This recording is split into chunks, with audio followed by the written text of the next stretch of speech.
No countdown, huh? Just jump right into it. Oh no! I didn't know. Already. Sorry. Production number 2 and just Oh no. going in cold. I'm sorry. Third time's a charm. You got it next time. Yeah, Thanks. you'll be prepared. What's up? Levels again. Hey, here but we are. Hello. different levels. Yes. New levels. There's different levels to this. So, thanks for coming. Of course. Thanks for for having being us. here. I'm very stoked to be able to do this. And it's even greater that we got 2 different It's fresh. members. Yes. Yeah. Fresh start. And it's good to meet you guys. You too. Good to meet you. I am a big fan.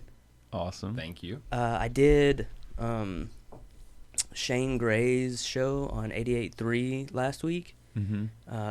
He did a podcast episode a while back, so I did his radio show.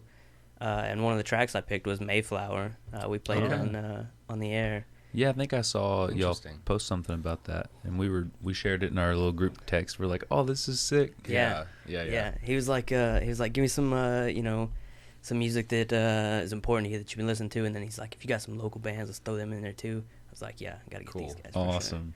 Yeah, we appreciate that. Yeah. It's always interesting to see what song people choose Yeah. out of our list of, or I guess our discography at this point. Yeah, So- because the songs that we like seem to differ from the public's song choice. I guess Absolutely. you could say. Isn't it funny how that usually works out? Yeah. I find that that happens a lot. Even just like an album that I'm listening to and someone else is listening to. Yeah. It's the same thing. Yeah. And it's strange to get someone else's take on it. Mhm. Yeah. I'm sure it's even more interesting when it's your own music. Yeah, though. when it's your own music. Yeah, I typically like to see whenever we're playing live just how people react to the songs and then kind of gauge that, like, oh, well, we didn't see too many people enjoying this song. Maybe we should rotate it out. And then we hear on the other end people that, sometimes it's like the song live doesn't translate like it does on the album to people listening. So it's this weird balance of finding what song works live as well. So we definitely love always hearing like real feedback about the songs because and it's hard to get like you're always, your friends are always like, oh yeah, everything's so good, and you need that like real non-jaded response of what they like. Sure. So it's hard to find. That fresh take. Yeah. Yeah. So do you guys set your playlist a lot on that, on the kind of feedback you get? Or Like do you our, just our live stuff? Yeah. Yeah. I would say so. I mean, definitely after like the last couple times of us trying to play some of the newer songs, we're like maybe not necessarily rotate it out, but move it in the set depending on what feels right. Because if one song has a slower tempo than the next song, it's a weird, harsh transition, and you don't want to play something slower tempo early on in the set because then you'll lose listeners. You'll lose concert goers. So, Yeah. So it's a constant battle of finding that right. Yeah, we take that into consideration. Yeah. Yeah. It makes sense. Yeah. Makes a lot of sense. Yeah. How do you what about when you're writing an album? What do you take into account when you I mean, usually when we're writing, we just write what we would want to hear, Yeah. as opposed to thinking this is what's hot right now or this is what people may want to hear. We just kind of are a little selfish about it, I guess, because we think what would we want to hear in a song, and we play the things that we like, not the things that are necessarily hot at the time or that other bands are doing. We have our influences, but we kind of just write what comes to us, and a lot of the times it's taken into account what we would play live and how it would translate. That's what I write. Yeah, that's him, like rhythms all the way, and we just think, I find myself all the time, I'm like, how would this sound if I'm on stage? So I kind of put myself in that headspace and think about how it would sound playing it live when I'm in the studio. Where do you take influences from? Personally, like bands or anything, I guess. Anything. Oh shoot! Open it up. Uh-oh. Let's get deep. You want to go first on this one? I need some time. You already know what I'm about to say. I know. I knew you knew. All right, so there's this band. Yeah. Okay, you may have heard of them. It's called Limp Bizkit. Yeah. All right. So Nice. I take a lot of influence from Wes Borland because I feel like he's super underrated for rhythm, and it's really groovy. And another thing I really like is that he does, it's not necessarily technical, but it's just stuff that it's just not a normal chord or not a normal note that someone would hit here. So I always try to incorporate random notes or slides or bends just weird stuff that like you usually don't hear, and I think that comes across in some of our music. You hear a lot of like bends and slides, especially in the new stuff. Yeah.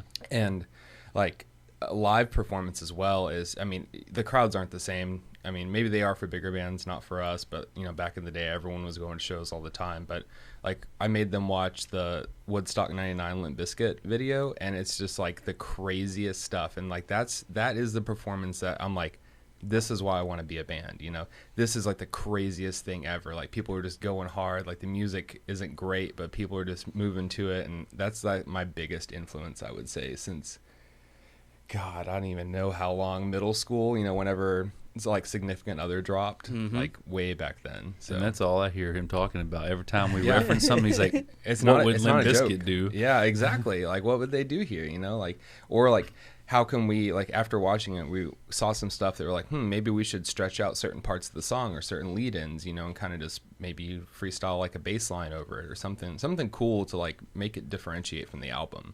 You know, what's really funny is, I think it was just last week. It was very recent. I was having this exact same conversation at the tattoo shop about Wes Borland. That's and great. how he is very underrated. Hey, thank you. I'm vibing with you, man. Usually people laugh when I say like that's my big influence, but his performances are amazing. Absolutely. Yeah. It's and it's very off-catching, because when people, just like you said, when people think of Limp Bizkit, they definitely don't think of that, you know. They just think of that early 2000s sound. Yeah. Yeah. Exactly. Yeah. Exactly. Yeah, we were all down on a little trip for Rob's birthday. We went down to Navarre Beach, Florida. And while we were at the condo, we were just like watching this Woodstock 99 documentary on the whole thing. show. The whole thing. And we were just sitting there getting hyped, like, oh, we Yeah. would kill to play a show like this. Yeah. Absolutely. That was yeah. I can imagine even then Woodstock was probably pretty poppin'. Yeah, I mean the set list had like what was like Limp Bizkit and then Rage Against the Machine and then Metallica and Godsmack was on it, like this Sugar Ray was supposed to play. Yeah. Oh, Seven Dust. Yeah. And then like just random people. It was like all over the map of bands. See if you can find that set list. But I think we saw that tickets were like $150 for the weekend or something. And that would have been a deal for $150. Yeah, I think we just looked up like Woodstock 99 lineup. Yeah, and there was some like pretty crappy website that had it, but Fatboy Slim, DMX. Wow.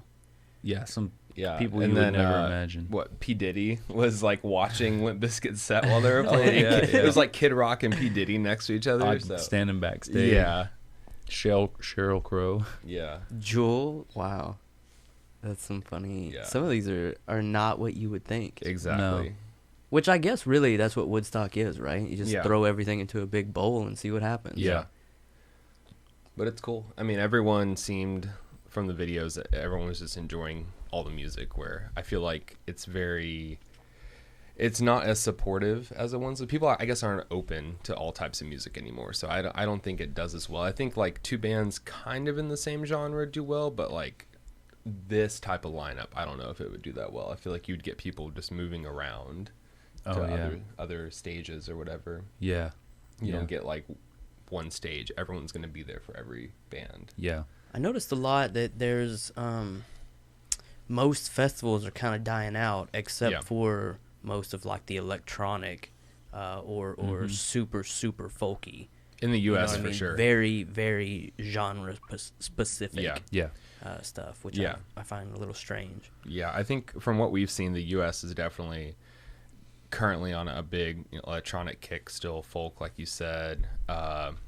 Rap, of course, is like the biggest thing. Anytime anyone puts out a rap song, it's like number one on YouTube trending. Like you've never heard of them before, but it's instantly number one. Yeah. And with rock and metal, I feel like it's just all moved overseas. And you still have like Rock 'em Ring and Empiricon. Yeah, Download. Like you have a lot of the big metal festivals still surviving, but only outside of the U.S. Yeah. So it's really interesting to see. Tech Fest, in the UK. Yeah. Tech Fest? Yeah. It's like a 3-day camping metal concert, I guess. Nice. So I guess it's like Woodstock, but I was over there in 2016 and I saw like Novelists play. They're a really popular genty metalcore melodic band. And then Between the Buried and Me headlined. And so Nice. I was only there for one day, so I don't know. It was cool to see something like that. It was like an equivalent to an EDM festival, like a weekend event, but it was all heavy bands and rock bands. Mm-hmm. That's pretty rad. Yeah.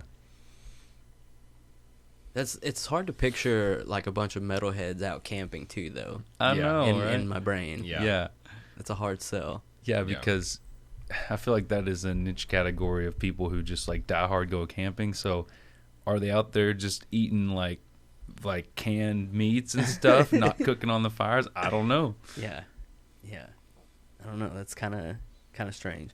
It does seem like Europe in general is a lot more open to a more expansive group of music. You know what I mean? Yeah. I know one of my good friends, he married a girl from Portugal, so they spend a lot of time over there, and he said that even the electronic music over there is even so much more prevalent than it is here. He was really surprised about that. And then they'll party all night long until 10 o'clock the next morning, you know what I mean? And just these underground spots. And I noticed, there's a lot of American artists that have been going, over there more in general. Yeah. I've heard from people that have come to play shows in like Hot Springs and stuff, like a few smaller bands. I can't think of the name of this one I'm thinking of, but he told me whenever they played in Europe and Russia and all that, they were treated like rock stars. Yeah. And they come play over here and there's like 15 people at a little shitty venue. Yeah. And they're just like, man, you got to go tour Europe. That's the place. Yeah. Who was And it? Was that it was at the building. Convictions No. or Well, Bloodline? no, I can't. It was that band, I remember the conversation. that band Jordan talked to, and he was like, they're from Boston or something. And I bought their shirt, and it has like the red on it with the snake. Oh, You remember this? I do remember this. Yeah. I want to say it was at the Traders show, Mm-hmm. maybe. I don't That's know. gonna bother me. I don't know. Yeah. Anyways, We'll have they're a brain band blast- that I'd brain never blast heard over. of in my life until we played that show with them. And then they were telling us about their experience in Europe, and they were just like, you go over there, you get paid good, like a shitload of people roll out to the show, Yeah. and like they'll put you up in hotels and stuff. You get showers every night, get fed well. I'm just like, man, I need to get out of America for a second. That's what I've heard. Yeah. I've heard that's the gig. Mm-hmm. And I know, which of course, Pallbearer is huge over there comparatively, Yeah. which they do well here just Mhm. because everyone knows who they are. But Right. Yeah. I heard over there they are significantly raised up on the the ladder there. And I Yeah. know White Mansion in Fayetteville, they just signed with some record label over there. Really? They're about to put their album out with them. Actually, I think they just did started pre-orders today, and everything's in euros because it's all coming from over there. Wow. Just to solidify the whole scene over there even more, That's cool. Yeah, that's awesome. which is super surprising. The label we used to be on, they signed a lot of bands from different countries. I noticed that. Like, they had a band on there called Windrunner, and they were from Vietnam, I want to say, or Mhm. Cambodia. Or Really? Yep. yeah, at least Yep. they toured around that area a lot. They might be from the Philippines or something, but like I think they were direct support for Amir when they did a Southeast Asia tour, and I don't know, like our label seemed to be picking up a lot of out of country bands. Mhm. Unified is doing that too. They were, I don't know if you've heard it. It's UNFD. They're a really big Australian label, but they're starting to pick up bands. Like they just got like Moths to Flames from the U.S. So I think they're solidifying their ground enough to start pulling bands outside of their own country as their main label, which is pretty crazy to think like a band in the U.S. would rather sign to cross the world. Yeah. Because they're providing more opportunities for them. Yeah. So Yeah. I think that just goes to show that people, like, you can still be in the U.S., but you need to keep your options open on, your management or who your label is. Because usually, like, booking agents have a U.S. contact and then like European contact, but now it's like, man, that's just your main contact is one person now, and it doesn't matter where they're at. Yeah. Australia is another place that I've noticed is blooming with some good music. Yes. And Yeah. especially on the harder end. There's some Absolutely. really great bands. Some of my favorites. Who do you like from over there? Of course, DZ Death Rays, Violent Soho is great. There's another one that I'm a really big fan of that I'm going completely blank on right now. I do that all the time. Man, especially when I'm trying to make a list, you know what I mean? Yeah. But anyway, there's so many over there now. Yeah. Yeah. I think they're doing a good job developing bands because like North Lane is huge and they're like selling out different country shows, but they're just on Unified Yeah. from Australia, and they have like all those other bands like was it Alpha Wolf, Alpha Wolf, Parkway Drive, Parkway Drive. Devastator. Yeah. Yeah, I think so. I think they're from down there. Yeah, but they're not on Unified, but they played Tech Fest. Right. So they flew them all the way out to Tech Fest, but Right. they're just it's one of those times when like when a band is on Unified that you expect like man they're gonna put out some quality stuff. Yeah, there's a bar set Yeah, there. it's like any major label I think is the second you get moved up to there you're instantly just boom, you are top quality. So it's exciting to see the bloom down there. You know, the bands you listed completely different than what we know, but they're both big. Yeah. Like it's crazy. And if you think about Australia, there's so much just like dead space on top, and Yeah. you know it's all happening down in like Sydney and that lower area. See, that's what I find so interesting. Like Europe in general makes sense because everything's so close. Yes. You can hop, so it's easier to build those crowds. You know what I mean? Yeah. Australia, it's like you said, there's so much dead space. There's a few major cities right there along the coast. Yeah. So it's very surprising to me Yes. that it's so popping there. Yeah. Every band that I know from Canada too, they tell me like once you get to past I'm drawing a blank here, but I think Manitoba, like the province, then you got to drive like halfway across the country to hit, Montreal and Quebec and all that. So Yeah. it's hard to play whenever there's not a tight city limits and stuff, Do you so when you guys have done some of the tours you've done, have you tried to keep them close in general, kind of grouped together when you guys book shows? Well, it's actually kind of hard being in Arkansas to like to get out and say go tour California, because to get there, the nearest market that I would say aside from like Tulsa maybe and Oklahoma City, you got to go to like Denver. Yeah. And then once you get to Denver, then you can start, playing cities that are like 5 or 6 hours away.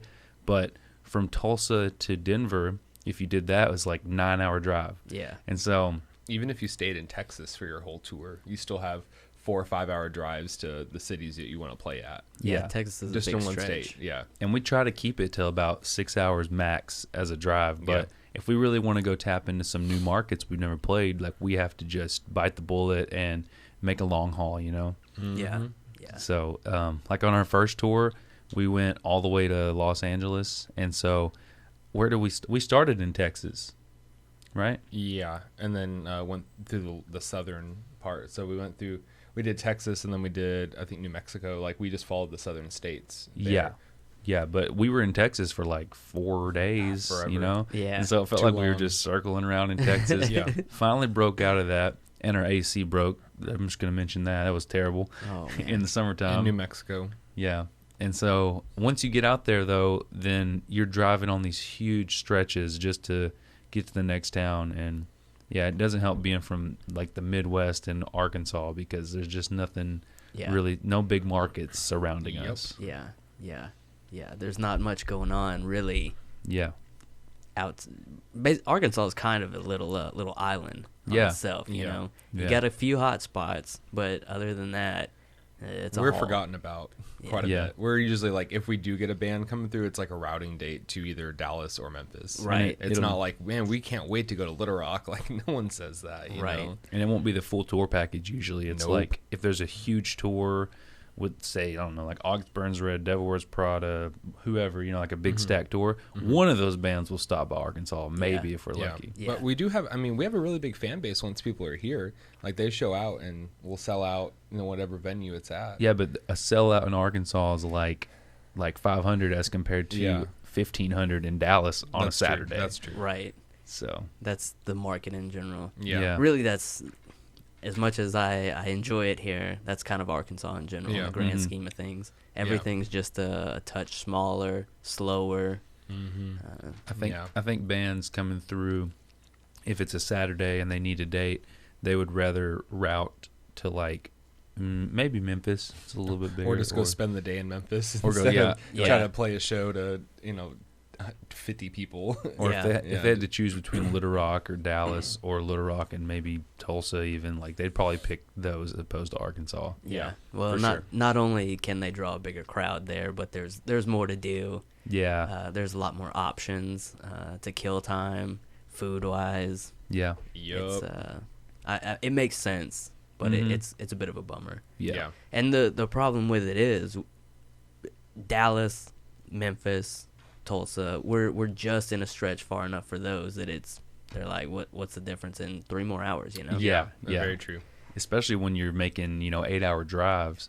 If we did this on our first tour, I swear, like an hour out of the way on a normal road trip, you would be like, hell no, not doing that. That's a whole hour. Right. But when we're out there and we're like, man, the Grand Canyon's like an hour away, that's nothing. Yeah. Like, we'll just when you're already out there, Yeah, what's we're already what's out another there. hour? And you got the time to kill usually at that point Yeah. anyway, Yeah. so why not?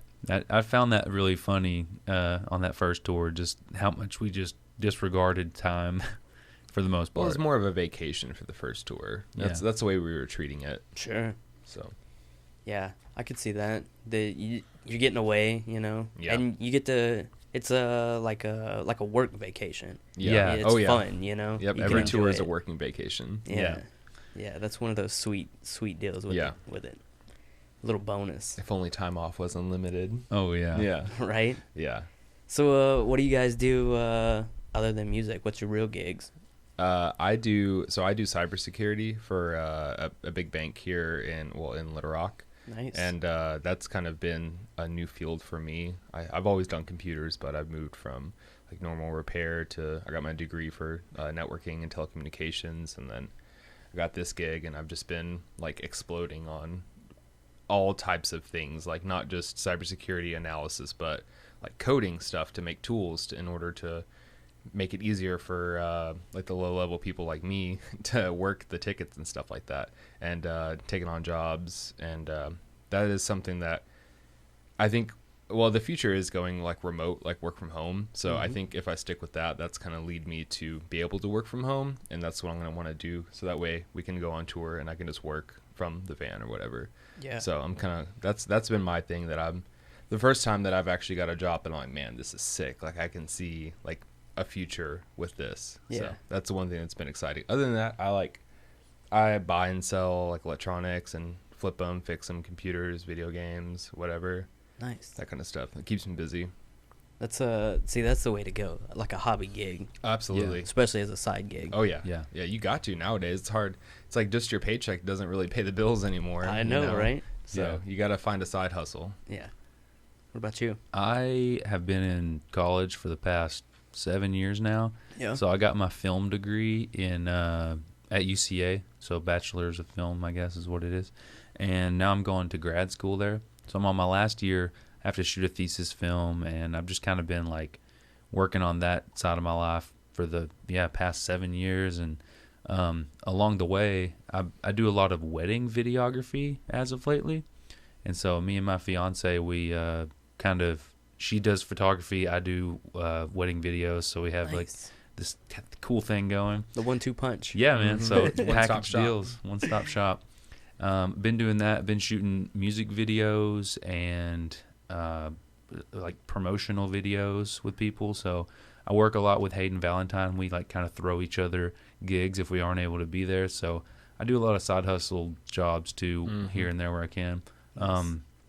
Also record bands. I have a studio out in BB. Just moved out there, and so I record, a mix and master, whatever. People can send me their tracks, or they can come and record with me. Nice. And yeah, so I've been doing that. You guys, do you guys record there? Yeah, we Stuff? Colossal. Colossal Recordings is the name Yeah. of it, and yeah, we recorded everything from the start there, and we typically send it off for mixing and mastering to like a third party. So Right. we've worked with Randy Pascarella. He's in New York. He's done bands like If I Were You and Currents. Currents. Yeah. And then he mixed our first single ever, and that was kind of our first taste of like getting outside of Arkansas to get something produced, because we've always gone to studios here or tried to DIY it, and we just it was missing something. Yeah. And so we needed to get that quote unquote professional sound on there, and it kind of like set us up to want to do more like that in the future. And so these last two singles, we recorded the drums up in Fayetteville at Crisp Recordings, and then had that outsourced. Then we recorded guitars at my house. Then we went to Ozark and recorded with Nathan Close, and he's been doing a lot of stuff with like Go for Gold and Past Comfort lately, and did all the vocals there. And then we brought it all together and sent it off to one guy in California, Jeff Dune, and then he mixed it and mastered it, put the magic on it. So it just took a lot for everything to like happen all over the place and come together. Yeah, that's cool. That's cool to make it happen like that. Yeah, it's a really cool time to be an artist because it's so easy to record stuff yourself. Like, you know, anywhere from rap, you just get a beat produced and then you go and record. You can record it on your phone if you wanted to, you know. Right. And you just upload it. But for us, it's amazing that we can do a lot of the stuff in-house and it be sent, and then them not say like, oh, we need you to redo all this because something's wrong. It's like you just plug it into an interface, record it, send it off, get it edited, and then they slap the tone over it. I feel like, I mean, I thought this myself when I was, you know, first starting to be in a band and wanted recordings. I thought you go to a studio and that's that. Like, you're in one place. You just spend your time there. You're going to sound like what they can do for you. Yeah. And I feel like that's a very limited thing whenever you can go out and find different people to bring into your record. And so it's like a big collaboration of people that are completely outside of the band. Yeah. Unless you have enough money to go in and sit and pay that recording time, and then you get the production and have him produce your album. And that's the only, to me, that's really the biggest difference between recording it yourself and recording at a studio is you don't get that input while you're recording it from the actual engineer. Right. Yeah. So if you're willing to forego that, man, it's so easy to put out music nowadays. Quality music. Yes. Which really, sometimes you don't even get that great of direction from a studio engineer. Right. True. I've been there. Yeah. So, I mean, that, especially if it's not someone who is, you know, in your lane, so to speak. If your label's not paying for it, he's like, well, you know, I'm already paid by them. I don't really have any label to talk to afterwards. You know, it's it's just you guys. So yeah, that's I find it could be a bit of a double-edged sword though, because the technology has made everything so much easier. Yep. And so much greater, which is fantastic for anyone that wants to do anything. But at the same time, I feel like that's part of a bit of the downfall, because now everything is so saturated. Right.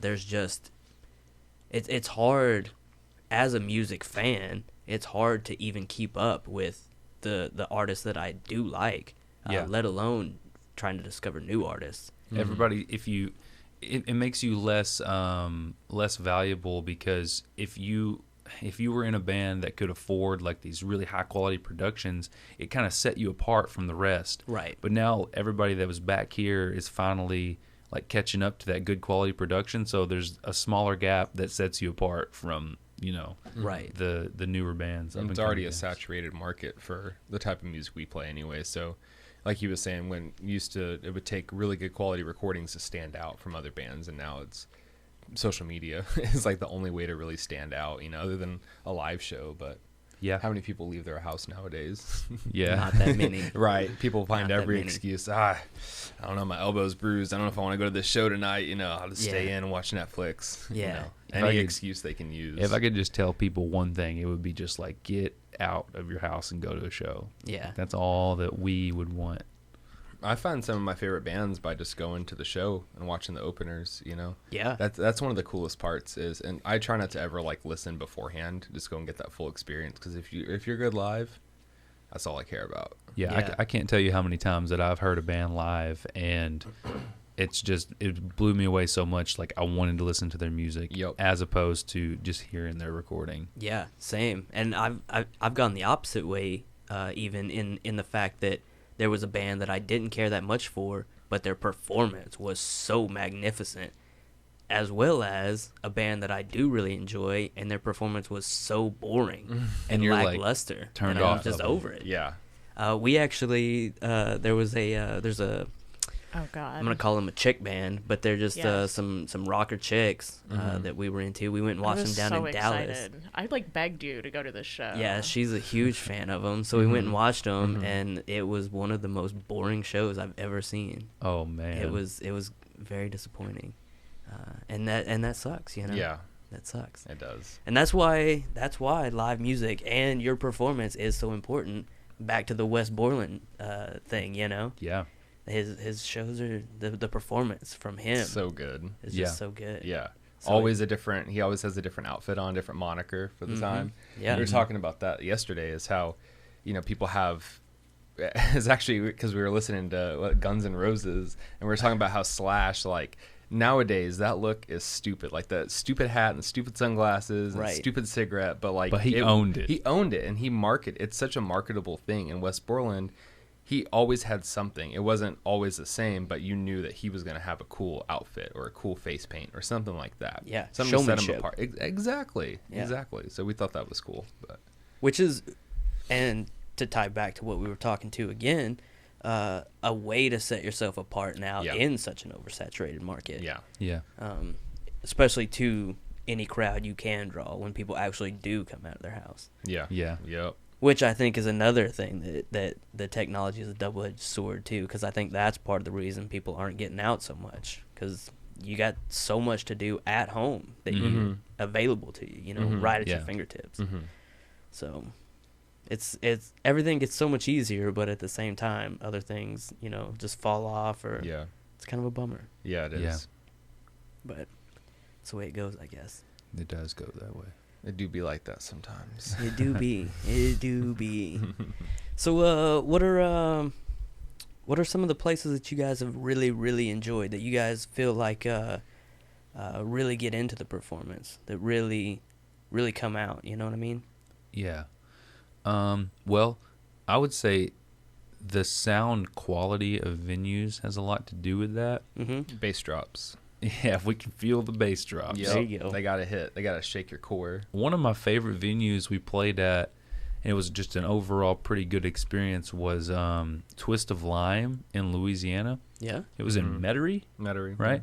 And the sound guy was just like on it. He had the iPad running around, setting all the levels and stuff, and it sounded really good in this little tiny room. It was like a little club, a little bar club.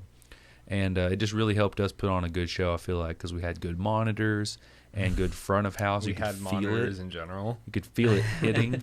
Oh, we should get into that later about our whole monitor. Yeah. We just upgraded, so we're stoked about Yeah. it. Yeah. But well, my favorite place we played, trying to think. I don't know. I'll think about it. What about you? Just sound quality wise, or just like? I was thinking sound quality wise, because definitely my favorite show we've ever played was the Attila show. Yeah.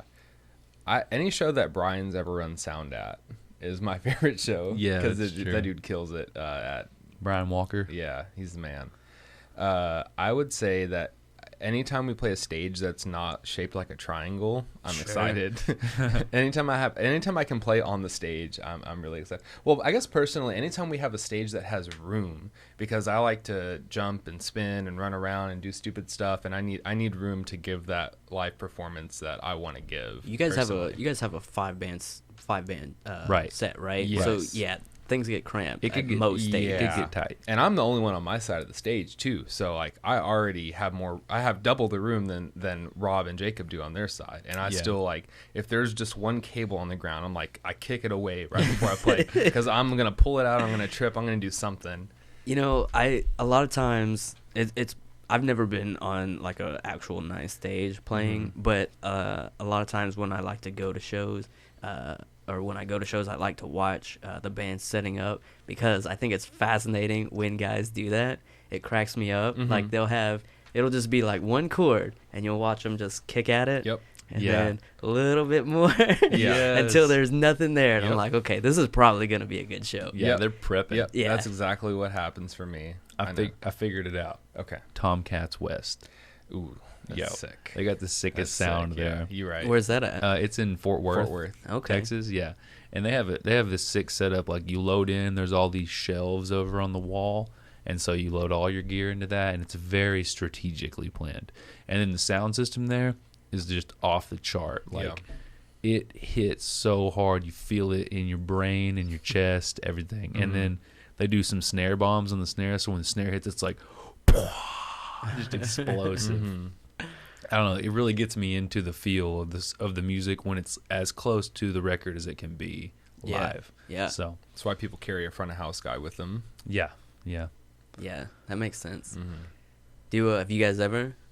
No. That's a extra spot you got to fill, right? Well, or you got to find extra space for. We're kind of taking it into our own hands a bit with the way our new setup. Yeah, our new setup is. So we run everything that we do on stage through my laptop. And so like our guitar tones, our bass tone, and now we're even going to start running vocals through it. So everything comes in through an interface, and then it goes into the computer, into Cubase, what we use, and then it gets like processed. So we get the cab simulation on there for the guitar tones and bass. We have this dark glass plugin for bass tone. It's like top notch stuff. Yeah. And then we send it out of the back of the interface. So like the computer's kind of like a router as well. Mm-hmm. And so the interface can send out the signal out of like a line, and then we run it to all the things we need it to. Like one guitar goes to the power amp, the second guitar goes to the power amp. And we're also able to use a tube amp still instead of having, because we didn't want to sacrifice the tube sound for running like a solid state power amp. Yeah. Mm-hmm. So he found a Mesa 290 from the 90s. Yeah. And it's a tubed power amp. So you get that Mesa tube sound, and it's basically like a dual rectifier. Yeah. It's got 2 preamp tubes and 4 power tubes per side.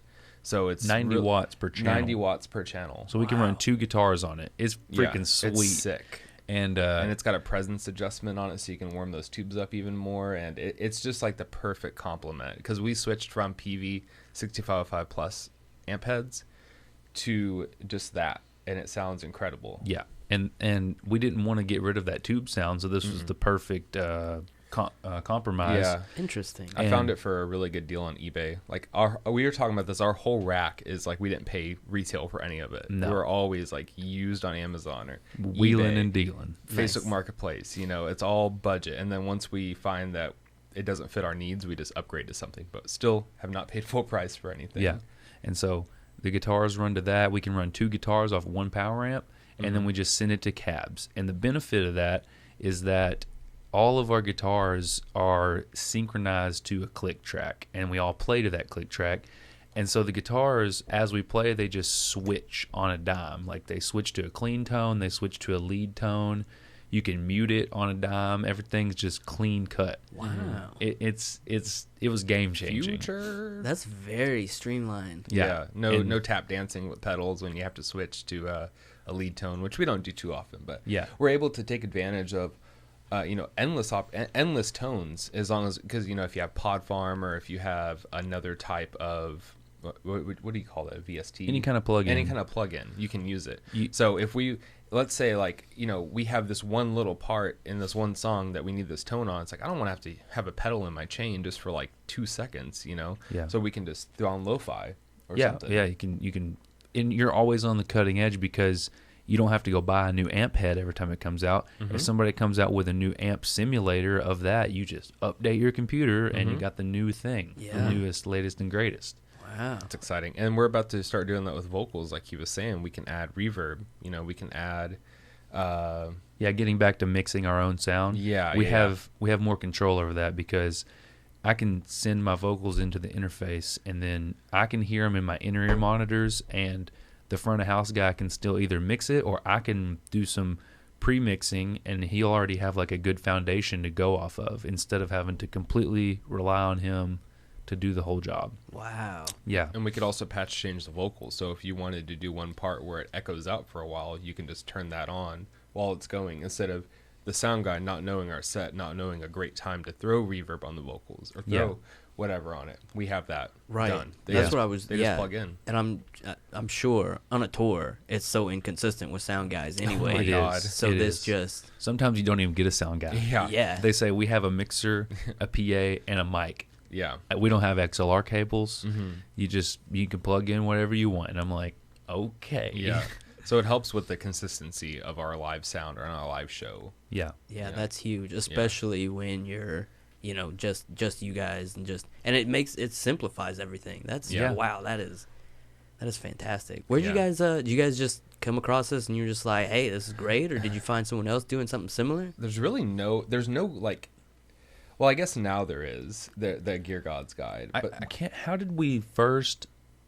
Okay. Oh, I think what happened is we wanted Axe Effects or Axe Effects and Kemper. Like those are the two modeling amp simulators that people use to get all these sounds, and it's like, oh man, it's like $2,000-$3,000. Like I was like, I already spent all this money on these plugins. Yeah, and we sound good. I use them in the studio. That's what we use on the album. That's what we use to record. Yeah. It's like we love the way we sound when we record. How can we make that happen live? And so we started right there. That was the spark, and then it got us thinking. And so we just dove in all ourselves. And like really, I don't think we watched a single video on how to set this rack up necessarily.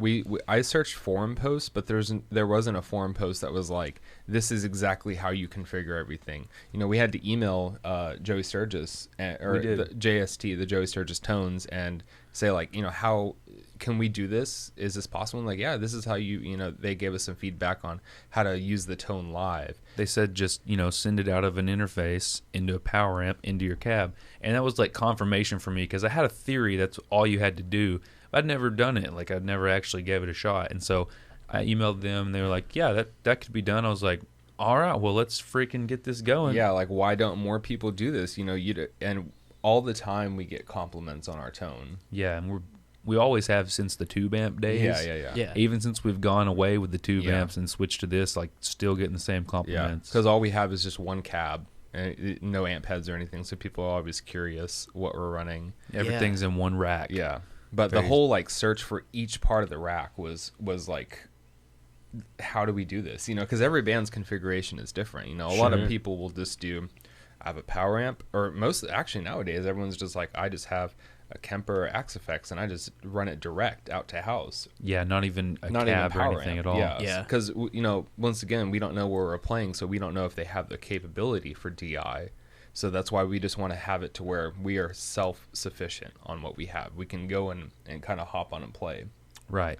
But I will say that on YouTube, Gear Gods channel has a really good rack mount build guide, and it's definitely like expensive, but it breaks it down. I wish we would have had that video when we were putting ours together. It's a really good roadmap for how to do it.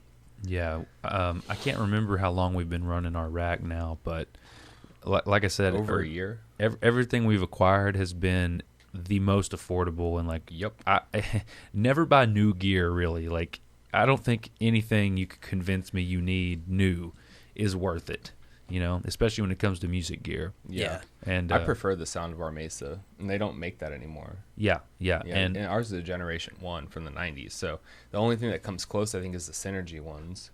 Yeah. Everything else is solid state.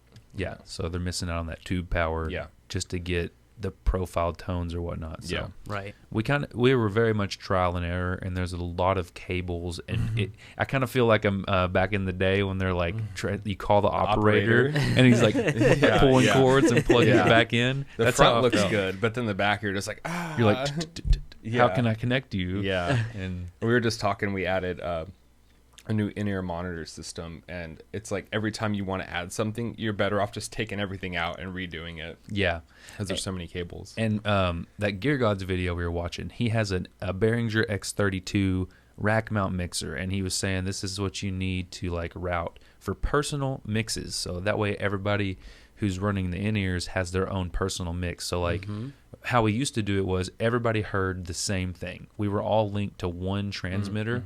And so all of our receiver packs just heard a click and like pre-tracked guitars. Yeah. So it was like the perfect take of a guitar, and we'd play to that. So we're trying to get it to where we can control who gets what. So like say Jager wants his guitar and click, but doesn't want anybody else, or doesn't want, just imagine it like monitors on stage, but in your ear. Even better. And so this guy on Gear Gods was running an X32, and it's like $1,200. I think it's $1,000. It's around $1,000. Yeah, something like that. Yeah. And we're like, man, We already have a laptop. Yeah. Once again, it's like, flashback. So we just started figuring out how we could do it. So Yeah. we used everything we already had, and the only upgrade we had to make was this Shure monitor transmitter, just because it gets a cleaner tone. Like you didn't even need that necessarily. It can do duo. It can. Well, I guess you could have done it with the Audio 2000s. You could have done it with the Audio 2000s in-ear monitor is like Amazon special, $140, and Shout out. the Shures are like $1,000. Yeah, but you buy them used. We got ours for like $500 for a receiver and transmitter, so that takes care of one person. But if you want a second person on it, all they have to do is buy a receiver, and then you can plug them into, let's say, whatever they're wanting comes out of the interface into the right channel in it or the left channel, and then you just say they only get the right channel of what's coming in. So and you can 2 people per transmitter. Two people per transmitter, and then person 1 switches his pack to left, person 2 switches theirs all the way to right, and you send mono signals. Yeah. So that way, only having 2 transmitters instead of having 4 of the cheaper, shittier transmitters uses less rack space. Yep. And so what we did, instead of having to buy this expensive ass X32, we just freed up some spaces on our interface to be able to send out different signals to the in-ear monitors. So now we can all get personalized mixes. So everybody has full control of what they're hearing in their ears, and we don't have to rely on the sound guy at all to send us what we want to hear. It's fucking genius. Yeah. It took us a long time to get to this point. Yeah. Yeah. We're talking about starting to contract out to other bands whenever they want them built. Like if they want help setting up their rig, like me and Jager are like the master brains. We've done the trial and error. We've done all the R&D for you. Yeah. That's one of my favorite. Even setting up like this little studio, right?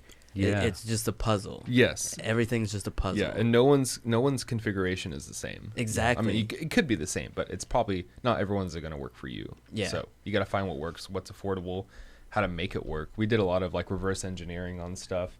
Get the we're paper using out, we're using a lot of things that shouldn't be used the way they are. Yeah. But they are. We're like diagramming. Yeah. I did. There was a lot of that in the beginning, and a lot of trial and error. Like if you go, like our first couple shows were a little rough. Oh yeah. Just because Same. this isn't working out real well. It takes time and growth, man. You just got to get in there and but figure it out. Man, y'all setup, that's fucking genius. So really, and even gear wise, hauling shit around, it's not that much anymore. We have one rack that has everything in it with wheels, and you just put the doors on it and you roll it away, and that's it. And you roll the cabs out. All I carry into a show is my guitar and then a cable, basically. Wow. Yeah. And I help with the cabs, but like, of course, I don't have to have my guitar. I don't have to have a pedal board. I don't have to worry about setting all this up, because when you're no head, no head, no 3,000 cables. Yeah, you don't have to worry, and especially when the set change between 2 bands is so short. It's like 15 minutes. Yeah, if the band getting off the stage is taking their sweet time, well then you're screwed, because you only have like 5 minutes to set up, and then you gotta like, okay, are all my knobs correct on my pedals? Is all this right? Is there power where it needs to be ran? No, I just go up there and I just spend my time. I can tune my guitar for once, you know? Like, it's legit. Yeah, that is absolutely genius. Yeah, it's very streamlined. Once again, well, the way this whole thing started was, well, with in-ear monitors for sure, is like, we don't know if we're rolling up to a venue if they have, well, they usually never have guitar monitors. You always have a center vocal and drum monitor. But we're always like, well, like, you know, once it starts going, we can barely hear anything, and we can't turn up our amps because then it drowns out everything else. So it's like, well, we're screwed. How can we go in and know that we're going to have exactly what we need? Like, it's just one of those things where it's like hard to rely on anyone anymore. So you just take it in your own hands. I'm going to go in and I know that I'm ready. It doesn't matter what they have. I'm getting what I want. Yeah. So you got to take it in your own hands and do it. Well, exactly. And it just everything is quality everywhere you go. Yeah. Yeah. And that's key, right? Yeah. Especially in a live show. Yes. Yeah. And we want to put on the best live show, and if there's problems and these guys can't hear themselves out front, like it's really taken an emotional toll on them mentally. And so everybody's not feeling it as much as they can. So if we're feeling it, we hope that the crowd can feel that too. We're all about that energy, you know? Yeah. So what about what about your drum gear? You still got all your drums and everything like that. What are you playing on? What are you hitting? I've been playing on the same drum set since 2008. Really? Yes, and I guess this can tie back into my influences because it's a Joey Jordison signature series drum set, like a Slipknot drum set. Yeah. And so it came as a double bass and it had like 5 toms and a snare. Okay. And I had the most ridiculous cymbals all over the place, and I ended up playing that until, gosh, I don't know, like my first couple of bands, like way before Levels Times. And then when I met Rob, I was like so sick of playing shows with the double bass drum set. I was about to say, once you start playing shows, having to carry two kick drums and all those toms, I was like, this is only if you have roadies you do this. Yeah, that's excessive. Yes. There's no reason. These sound days. guys hated me so much. Right. They were just like, do you actually use all this? I was like, yeah, I swear I do. Yeah. And so actually when I first started hanging out with Rob in Conway, we took the wrap off of it. It was all black wrapped. Took all the wrap off, and then I had an idea to rhino line it, like truck bed liner. Really? Yeah, and so we bought some white truck bed liner because we didn't want to go with like the average. Everybody lines their truck beds with the black liner. I was like, right, that'd be different if it was a little different style. So got the white rhino liner online, rolled it on there, and now it's like this hard shell of just like a solid piece. How does that affect your sound? I think it makes it a lot tighter, actually. Really? So it like definitely killed some of the the resonance. Sure. And our kind of music is that punchy, more tight sound. So I think it worked perfect for my needs in particular. And the drummer from El Camino also. Yeah, he's the only other guy that I've ever seen where he rhino lined his drum set too. He did a spray on. His look is like way more better than mine. Mine looks like a popcorn sealant in a trailer. That's what it It looks will like. cut your hands up. Yeah. Be careful carrying that out. Yes. Yeah. Okay. And so that's what I'm playing on. It's the same set. I just broke it down into like a smaller. So like half of it's a different color. I stained it black wood stain, and then the other half of it is the rhino liner. And so I have like a 3 toms now, kick drum, snare, and cymbals. Got a rack, and I switch out cymbals every now and then to try out some new things. But I've been playing on the Meinl Byzance as my main crash, and I just got the Meinl, like, have you ever seen those half dry cymbals, half gloss or shiny cymbals? No, it's I can't remember what they call it, but it's like a Zildjian, like Oriental. Type in Meinl Byzance, if you would. That look. I think it's MEINL. MEINL. Yeah. And it's like a half of it looks like old hammered cymbal, and then the other half looks like a shiny cymbal. You know. What was that spelling again? Oh, MEINL. Yes. And then BYZ. There it is. Yeah. Byzance. Meinl Byzance. And we'll see if they pull up there.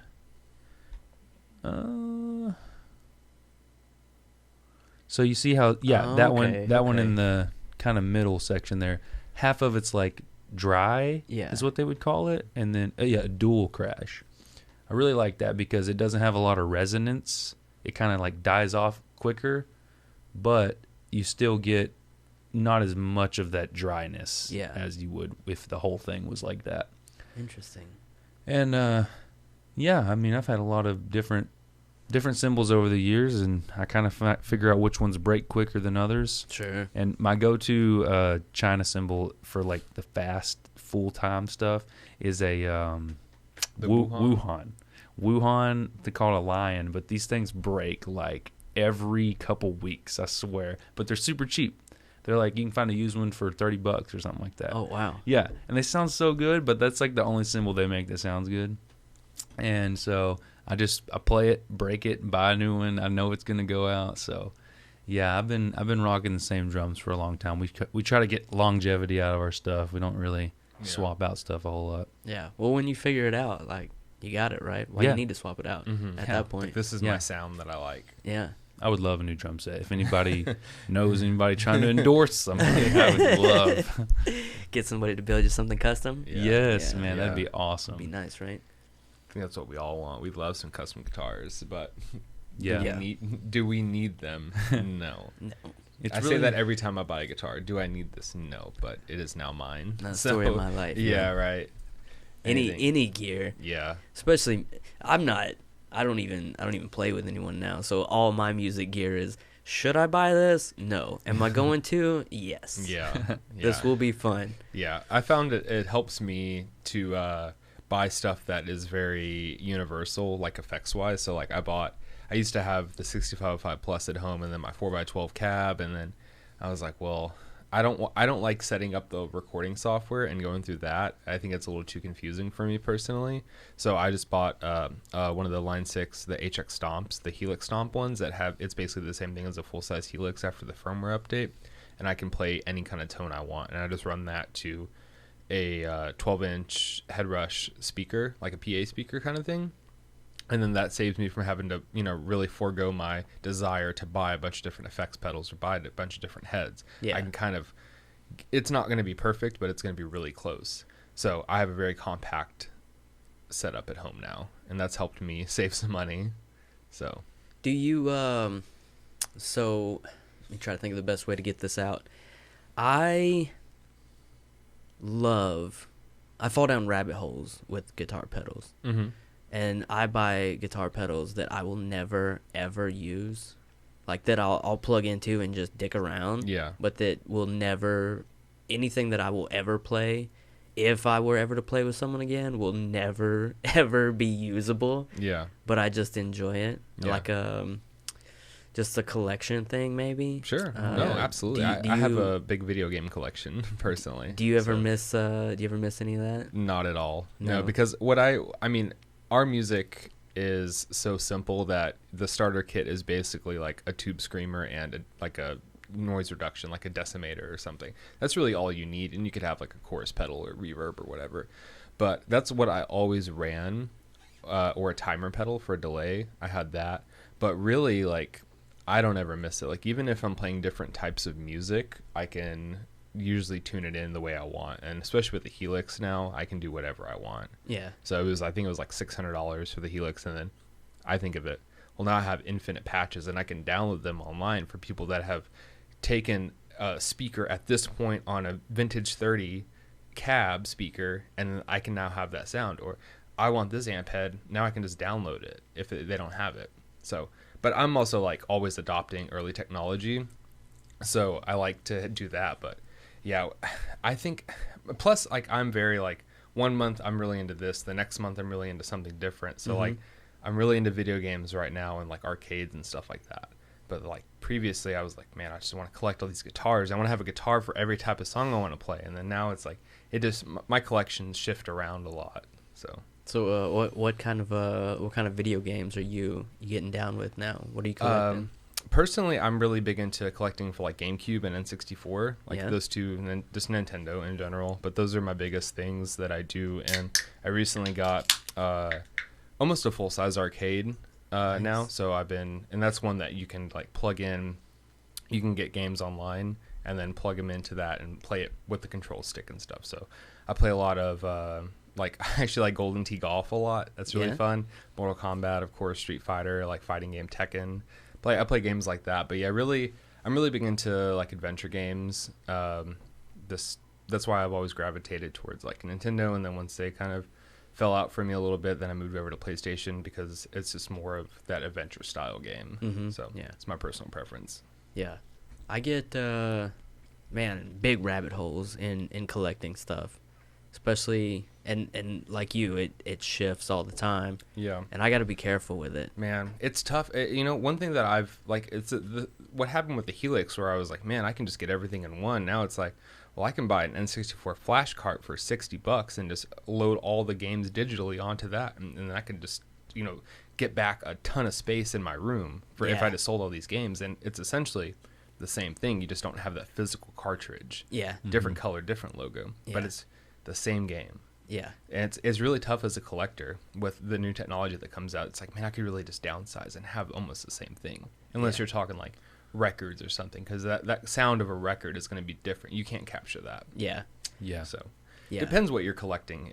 But yeah, for me in the recent years, it's been very like, oh man, I could just mod my console and make all this money off these games and still play them. And See, it's tough. You're smarter about the whole thing. It seems like, because that not only would I want to go that route, so in that situation, so that I could have all of it, but I want the physical thing too. Yeah, yeah. I understand that. I want to Yes. build a pile. I'm a dragon. I want Absolutely. to sit on. I want to sit on my pile. You know what I the mean? Dragon's Lair. Yeah. Yeah. I mean, I've been playing way too many video games lately. Just from, I don't know, just spending too much time on it. Yeah. But then, so that's been the past couple months. But then you guys saw my record collection out here. Yeah. And yeah, pedals. It's nonsense. And then all this shit in here. It's just constant. Yeah. Yeah. I was telling her today, I need to buy a new, Like a encoder. yeah, or a new something? encoder for some of these cameras. Yeah. Not that I need them, but Oh yeah. No, I know how that is. Like as a collector of anything, whether it's toys, games, arcades, whatever it may be, like you kind of you find ways to justify it. yeah. Like I when I bought the arcade, the first thing my girlfriend said, because my room's already tiny where we live, so it just keeps like getting more claustrophobic. She's like, "Where are you gonna put that?" I was like, "I'll figure it out when it gets here." Yeah. Like I just know I want it, Yeah. and I will make room. I will adjust stuff. Yeah. Or I'll build shelves to house more things above. You just start moving up instead of moving out. You know? You just gotta start stacking stuff anywhere you can. And I was like, well, I want this other arcade, so let me like scoot this over. I'll take these pictures down. I'll move it over here. You kind of like got to shimmy into my room now to get in, but like Yeah. once you're in, you're good. See, that's part of the fun, right? Yeah, So agreed. now I've made a puzzle out of my puzzle. Yeah. Oh. So it's even better. Yeah. Now I got to Yeah. figure out how I'm going to make all this work. Yeah. It's just nice when you sit down and you're like, look at all my things that I have. You can just enjoy being around. And it's like also like I really like finding like rare stuff. And things like that, and it's like it's a thrill for me to try to find it on eBay or all these other websites that it's very hard to find, and that's something that I think people really lose out on because everything is so mass produced now. They're like, if you want a part for your car, that's like aftermarket, you can just, I'm just gonna go to this website and click buy. But it's like, if I want this original part that was a factory option from the 90s, I have to go to like Yahoo Auctions Japan, or like even like special pressings of records and colors. You Yeah. have to go to weird websites, and it's really fun to do that. I get real big into that, and especially Yeah. if I can get it for a sweet deal. And then I Yeah. like to show everyone. Look at this LL Cool J I just got for $10 Yeah, from yeah. the 90s. Yeah. You know, like That's like that guitar I just got from Rob's friend. Yeah. Yeah, I got this. It's a early 2000s Korn K7 7-string, and it's like $1,200 retail, and I got it for $300 with a case, like with a Nice. nice prestige case, just because I just like happened to be friends with Rob at this time, and his friend was selling the guitar, and he needed to get rid of it quick, and I was like, look, man, I don't want to offer you anything for it because it's gonna be too low. He's like, well, just give me a number. I was like, I mean, I can do $300, and he's like, done. I was like, okay, cool, that sounds good to me. Yeah. Yeah. It's the right place, right time for a And lot there of you stuff. go, up there, $24.50 for one of those Yeah, used. yeah, Wow. it's yeah, that's a lot more than I thought it was, but You're like, oh, Look I at got you. a real Oh. good deal.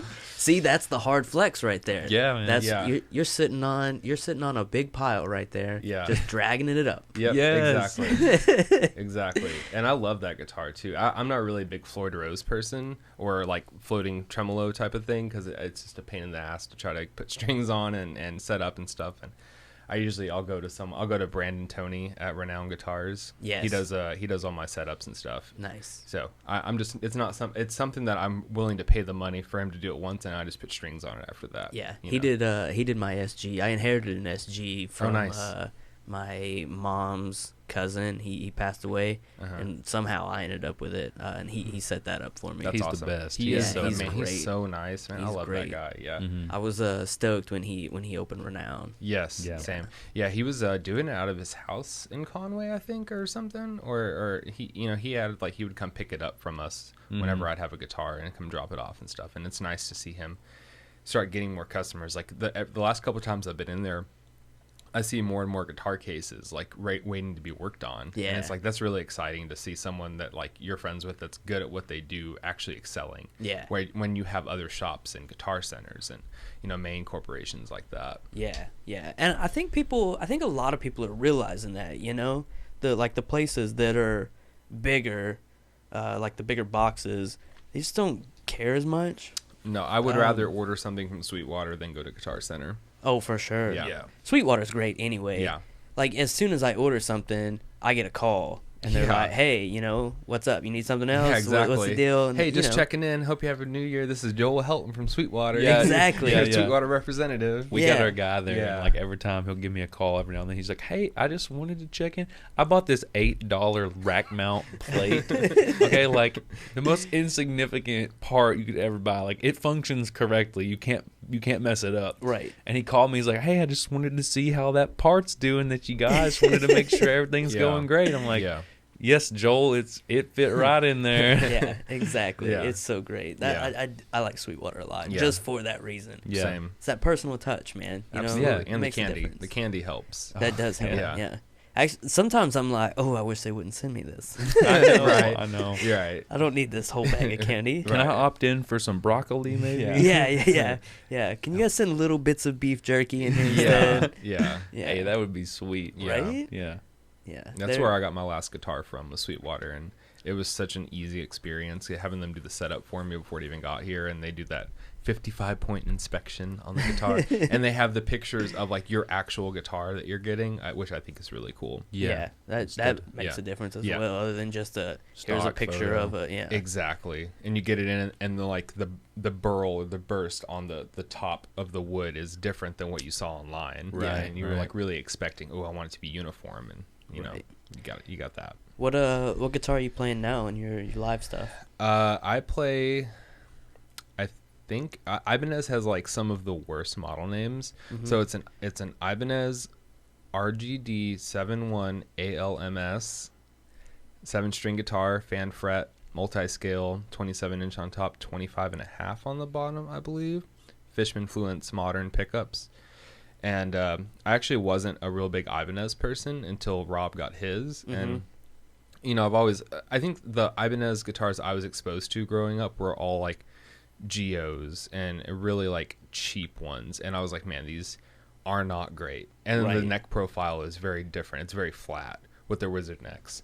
And he got one for like, it was like $600 or $700, and it came with like great pickups, bird's eye maple fretboard, like locking tuners, really nice cutaway body, and it's just like what they can put out for the price is so good. And I think my guitar was $1,100 or $1,200, but it's like it's got everything. It's like exactly if I were to spec one out, this is what I would want at a fraction of the price. Yeah. And they're able to do that because they put them from Indonesia or Korea or wherever they're manufactured at. But it's a really, really awesome guitar. I'm really happy, and I've kind of like been buying more Ibanez guitars, just kind of getting used to the necks and how the quirks and features and stuff like that. So See, that's what when he was on the show last time, he was telling me about his Ibanez. yeah, And I have the same experience with Ibanez, like you were talking about. They're all the ones that I've dealt with Yeah. are just very low end models. yes, And very unimpressed with them. So Mhm. I was surprised, but he was selling me pretty hard on them. yeah, man, it's definitely something that I would highly recommend trying a good Ibanez. And there's one thing that they always have a problem with, where it's like the bottom of the frets are pretty sharp. Just the factory is kind of bad about that quality control. Mm-hmm. But like mine came in, I made sure Sweetwater checked for that, and mine came in just absolutely perfect. Like everything about it. And I wasn't able to even try one out at Guitar Center. They didn't have any. I don't even think they had 7-string guitars, but they didn't have any guitars with Fishman pickups.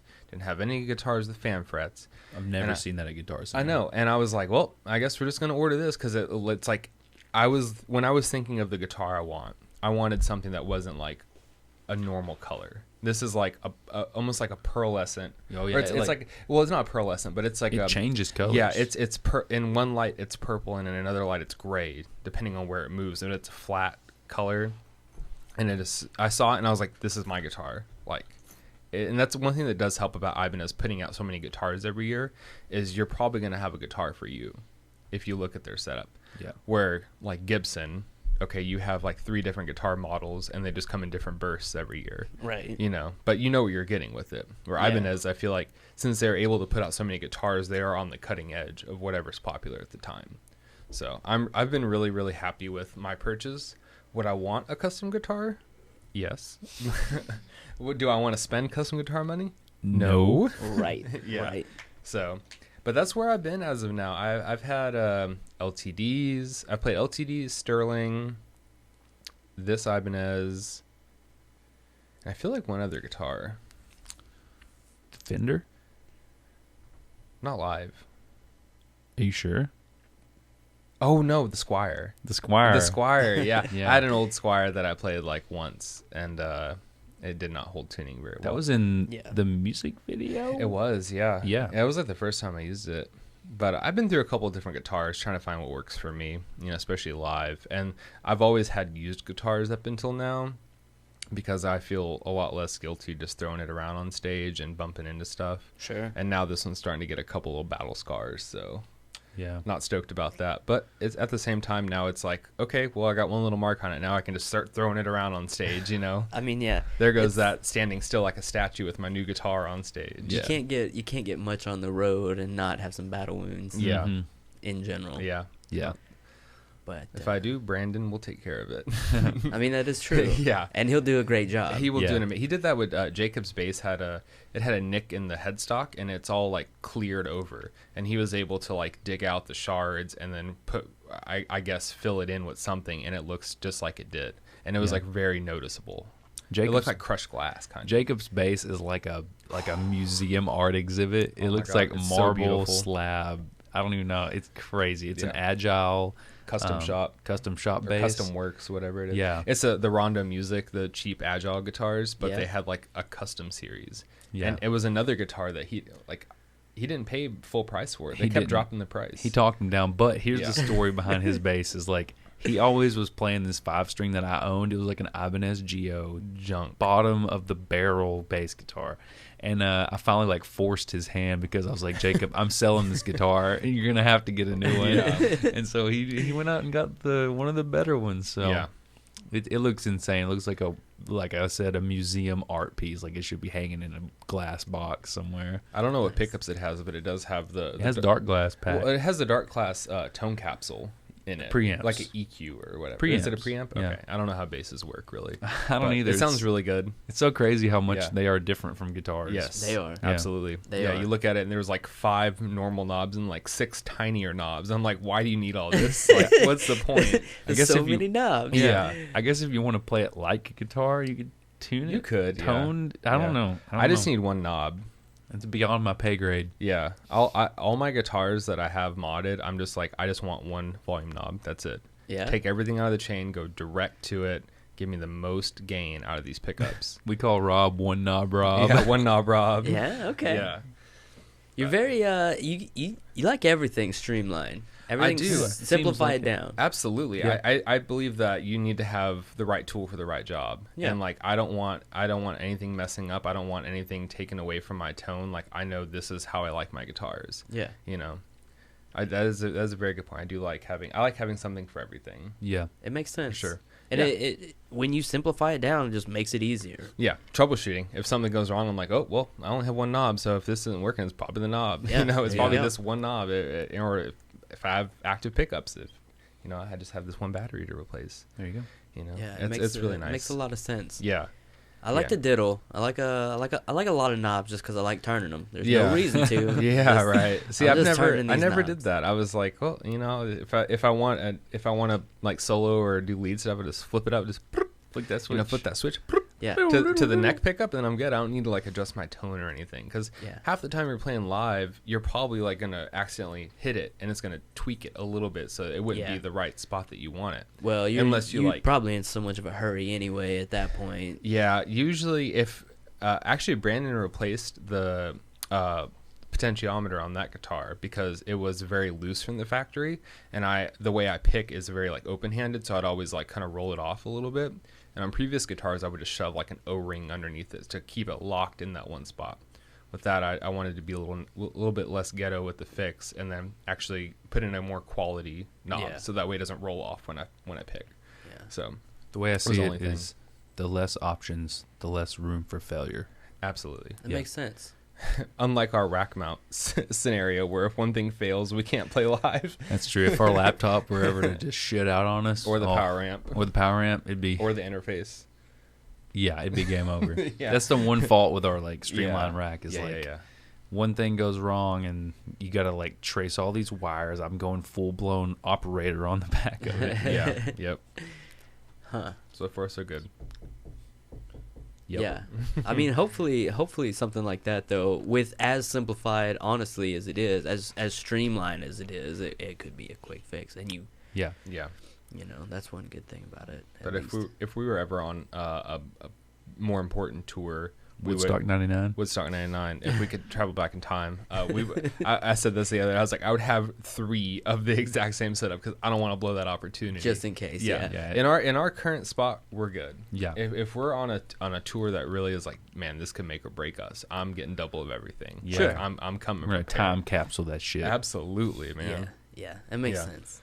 That's the move We're in gonna in clone that that hard scenario. drive. But Yeah, exactly. Up until then, man, we've already spent like way more money than we need to with our On our the setup. setup? Yeah, for where we're at in our career. Yeah. Oh yeah. oh man, that's so easy to do. So This easy. is a definite. yeah. Yeah. Like we do this out of passion and love. Yeah, you know. exactly. Yeah. Like- Well, I think that's important though. You know what I mean? Like, you want the best, no matter what level you're at. Yeah. And sometimes you gotta put a little into it. You know what I mean? Yeah. You got to invest in yourself. You do. Yep. Yeah. You really do. Yeah, I had to sell some guitars recently because I wanted to buy that Shure in-ear monitor pack, and I was like, I try to do this thing where I have so much stuff that I'm like, if I want something, I'm like, okay, what can I sell in order to fund buying this to not take it out of my bank account? Mm-hmm. And that's another thing that's been helping me like kind of break the hoarding and collecting a little bit. Is just I can I don't use this too often. I can probably get rid of this and fund something that I'm going to use more. And that's helped. It took a lot. It helped. Like my girlfriend really helped me break that. Again, so much smarter than me. But mine is always, so I'll get something with the intention. Like, I've got that Benson out there, Oh, I saw that. It looks nice. which is Mm-hmm. fucking phenomenal. I Mhm. love that thing so much. No need for it whatsoever, except that my just diddling around. Yeah. But my idea was, if I ever need to, I can get rid of it. It's gonna hold Yeah. its value. That's a Stuff good like point. that. Yeah. I never will. Right. Never will. But you could. I'm gonna have to be. That's the in- justification. I'm gonna have to be like, okay, one of these dogs. I'm gonna have to eat one of these dogs or sell this Benson. Now I'll have to sell the Benson, but Yeah. it's gonna get dire. That's, Yeah. you know what I yeah. mean. Yeah. It's a good thought to have on the back of your mind, though, just to like a safety net. If you ever did need to. Yeah. Yeah. All this stuff. I'm just getting all this audio equipment and video equipment. Yeah. And I'm like, well, if this doesn't pan out, I can just sell it. I Yeah. won't. I No. won't. But when it comes to like stuff that was hard for you to find, or you have an emotional attachment to, or they're super rare, that it's going to be harder for you to get rid of if the time comes. It's worth a lot, but it's like, will I ever see another one? Yeah. I do that all the time with stuff that I like try to collect. Is like, man, like, will I ever see another one of these? And that leads me to like buy it really quickly when I'm doing that late night shopping on eBay, sorting by newly listed, like just sniping stuff right when it comes up. Like, I have a lot of like really I wouldn't say like super rare, but like I got good deals on some more rare like Pokemon stuff that I have in my room. Yeah. And like there's certain things I'm like, I would never sell this. Like most of the stuff in my room is for sale, but there's like a few things I'm like, I would never sell this because I don't know if I'll ever come across another one. you know? Yeah. So Yeah. That's the trick, right? yeah. I get in those like weird rotations though, where eventually, like I'll be like, okay, this is nothing anymore. I got to get rid of it. But then I'll be like, all right, everything must go. And just like that guitar, like, well, what are you gonna give me for it? Yeah. Well, it's worth $2,000. I'll give you $200. Right. Get it. Yeah. Take it. Get it out of there. So I'm the worst. I'm the worst hoarder in the world. I've been doing that lately. I just moved from Conway to BB, and I've just been trying to sell everything as quick as possible, and whatever they'll give me for it, I'm like, take it. I had an amp head at my house, and it was like a crate amp head. It's probably worth like at least $100, and I literally told this guy, he like was hesitant on getting it and needed a fuse and a fuse holder, and I was like, look, just come take it, and then you see if you can get it to work. If it works, send me some money. And I just put all my trust in this guy. And he took it, and it ended up working. He sent me some money, but I was just like desperate to just get it gone. Yeah, that's the best time to do that, when you're moving. Yeah. It's hard to sell music gear here in Arkansas, though. Yeah. From my experience, if you want to sell it, good luck. If you want to trade it, you'll get offers all the time. Yeah. So it's been. I've had to do a lot of trades. The thing with recent time. music gear, you can just get it so much easier. Yeah. Right. Yeah. And you can find stuff all the time. Just like you said, Ibanez is making so many guitars. Gibson, they just change up the look a little bit. So unless you're looking for a specific ear, you know what I mean? Yeah. So it's just easy to find, or just get a new one. Yeah. With stuff like that. Yeah. Unless you're trading. Yeah. Why trades are good. Yep. Try to But make sure you then- get more guitars than yours. Then you gotta get rid of something to get something. See, now we're back to the I can't do it. Sitting on that stuff, you know? I'm telling you, man. Yeah. I'm gonna build a castle out of just junk. I love it. It's helped me having a small room, because I'm like, I really have to get rid of stuff whenever something big comes through. So that's kind of been a blessing and a curse. See, mine compounded when I moved from a 600 square foot apartment in Conway to this house, and had so much room to fill. Yeah. And I was like, well, guess I gotta get a lot of shit. Like, Yeah. Opportunity has arose. Yeah. So let's just fill everything with everything. Yeah. So Yeah. But you're surrounded by stuff you really like. that is true. That is cool. And It's not just like normal furniture that anyone can get. You know, it's all like kind of special to you in some way. Yeah. And that helps a lot. Yeah. It definitely makes a difference. And coming in really with this much space and a clean slate was even really kind of a bit of a blessing, because I got to set all this up. And Right. Yeah. I love that. I was in the garage in Conway for my studio. Like, we put up some curtains similar to this against the garage door, and closed it off real good. And then we're still inevitably in a garage. Right. And so it wasn't acoustically sound as I would like it to be. Sure. But I moved out to BB to a log cabin, and it's just like everything I could ever dream of. So I got to set up my own space, and it's just, I know that feeling. Yeah. When you finally get that room you want. I'm now at the point where I want to move this out of my house now. Yes, please. See. So I'm trying to. I'm roughly looking for a space, and I want to find another space to pack all my hobbies into. That'd be tight.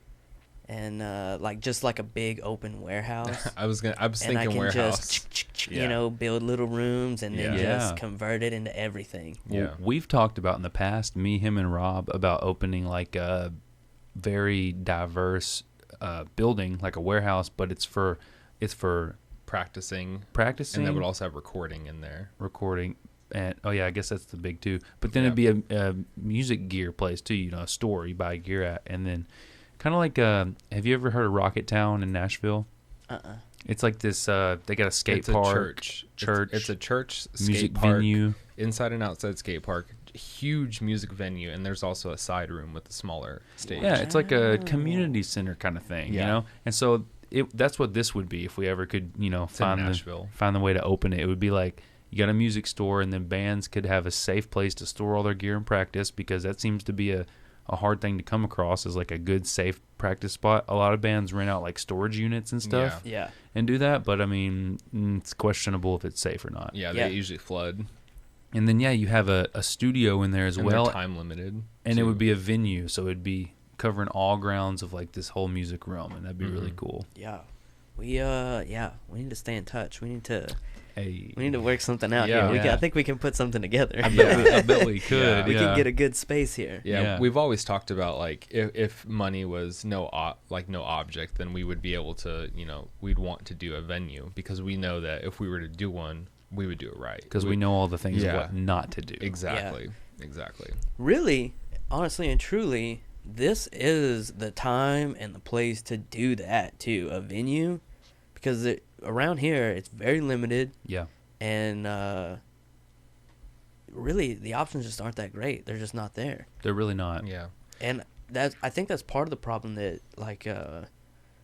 we don't get a lot of stop in. You know what I mean? It just not only is there better options in these bigger places and a bigger crowd that can be drawn, but really there's just no great places to play either. Well, you have Verizon Arena, or what is it, Simmons Simmons Bank now, Arena. Simmons Arena now, and then like if you want to play somewhere else, you got to play Rev Room. Yeah. There's Yeah. no in between anymore. Yeah. It's like arena show, club show. Yeah. And so you got these mid-level bands like even Attila, I'd say, was pushing it. But if you had somebody, they should have been in a bigger venue. yeah, if you have somebody come through like an edge band, like who's that big band right now that does Bad Wolves or Bad Flower? Any of those bands come through? They tried to play at Clear Channel. Or, Yeah, but we don't whatever it's have Clear called, Channel anymore. Metroplex. That's what Yeah. I'm saying. Yeah. Yeah. They were perfect for Metroplex, Yeah. but that doesn't exist anymore. So if Yeah, a right. band comes through like that, they have Yeah. nowhere to play. Right.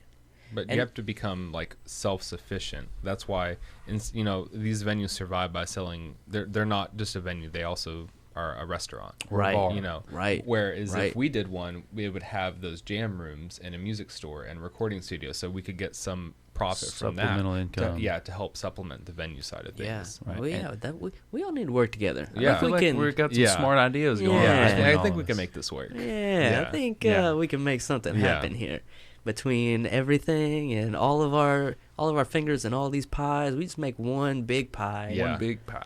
We Yeah. take all these berries and make a mixed berry. I think like something comes out that. good. Yeah, I like it's that. pretty easy, man. Just get a warehouse or something, whatever you want. Section off those first couple rooms for jam rooms, And we're handy too. We put can on- build shit. So. Yeah. You just put on a bunch of those like Yale locks, and then give people codes to enter in their own room. Yeah, the renters, you don't whoever's renting need it. keys. Yeah. Yep.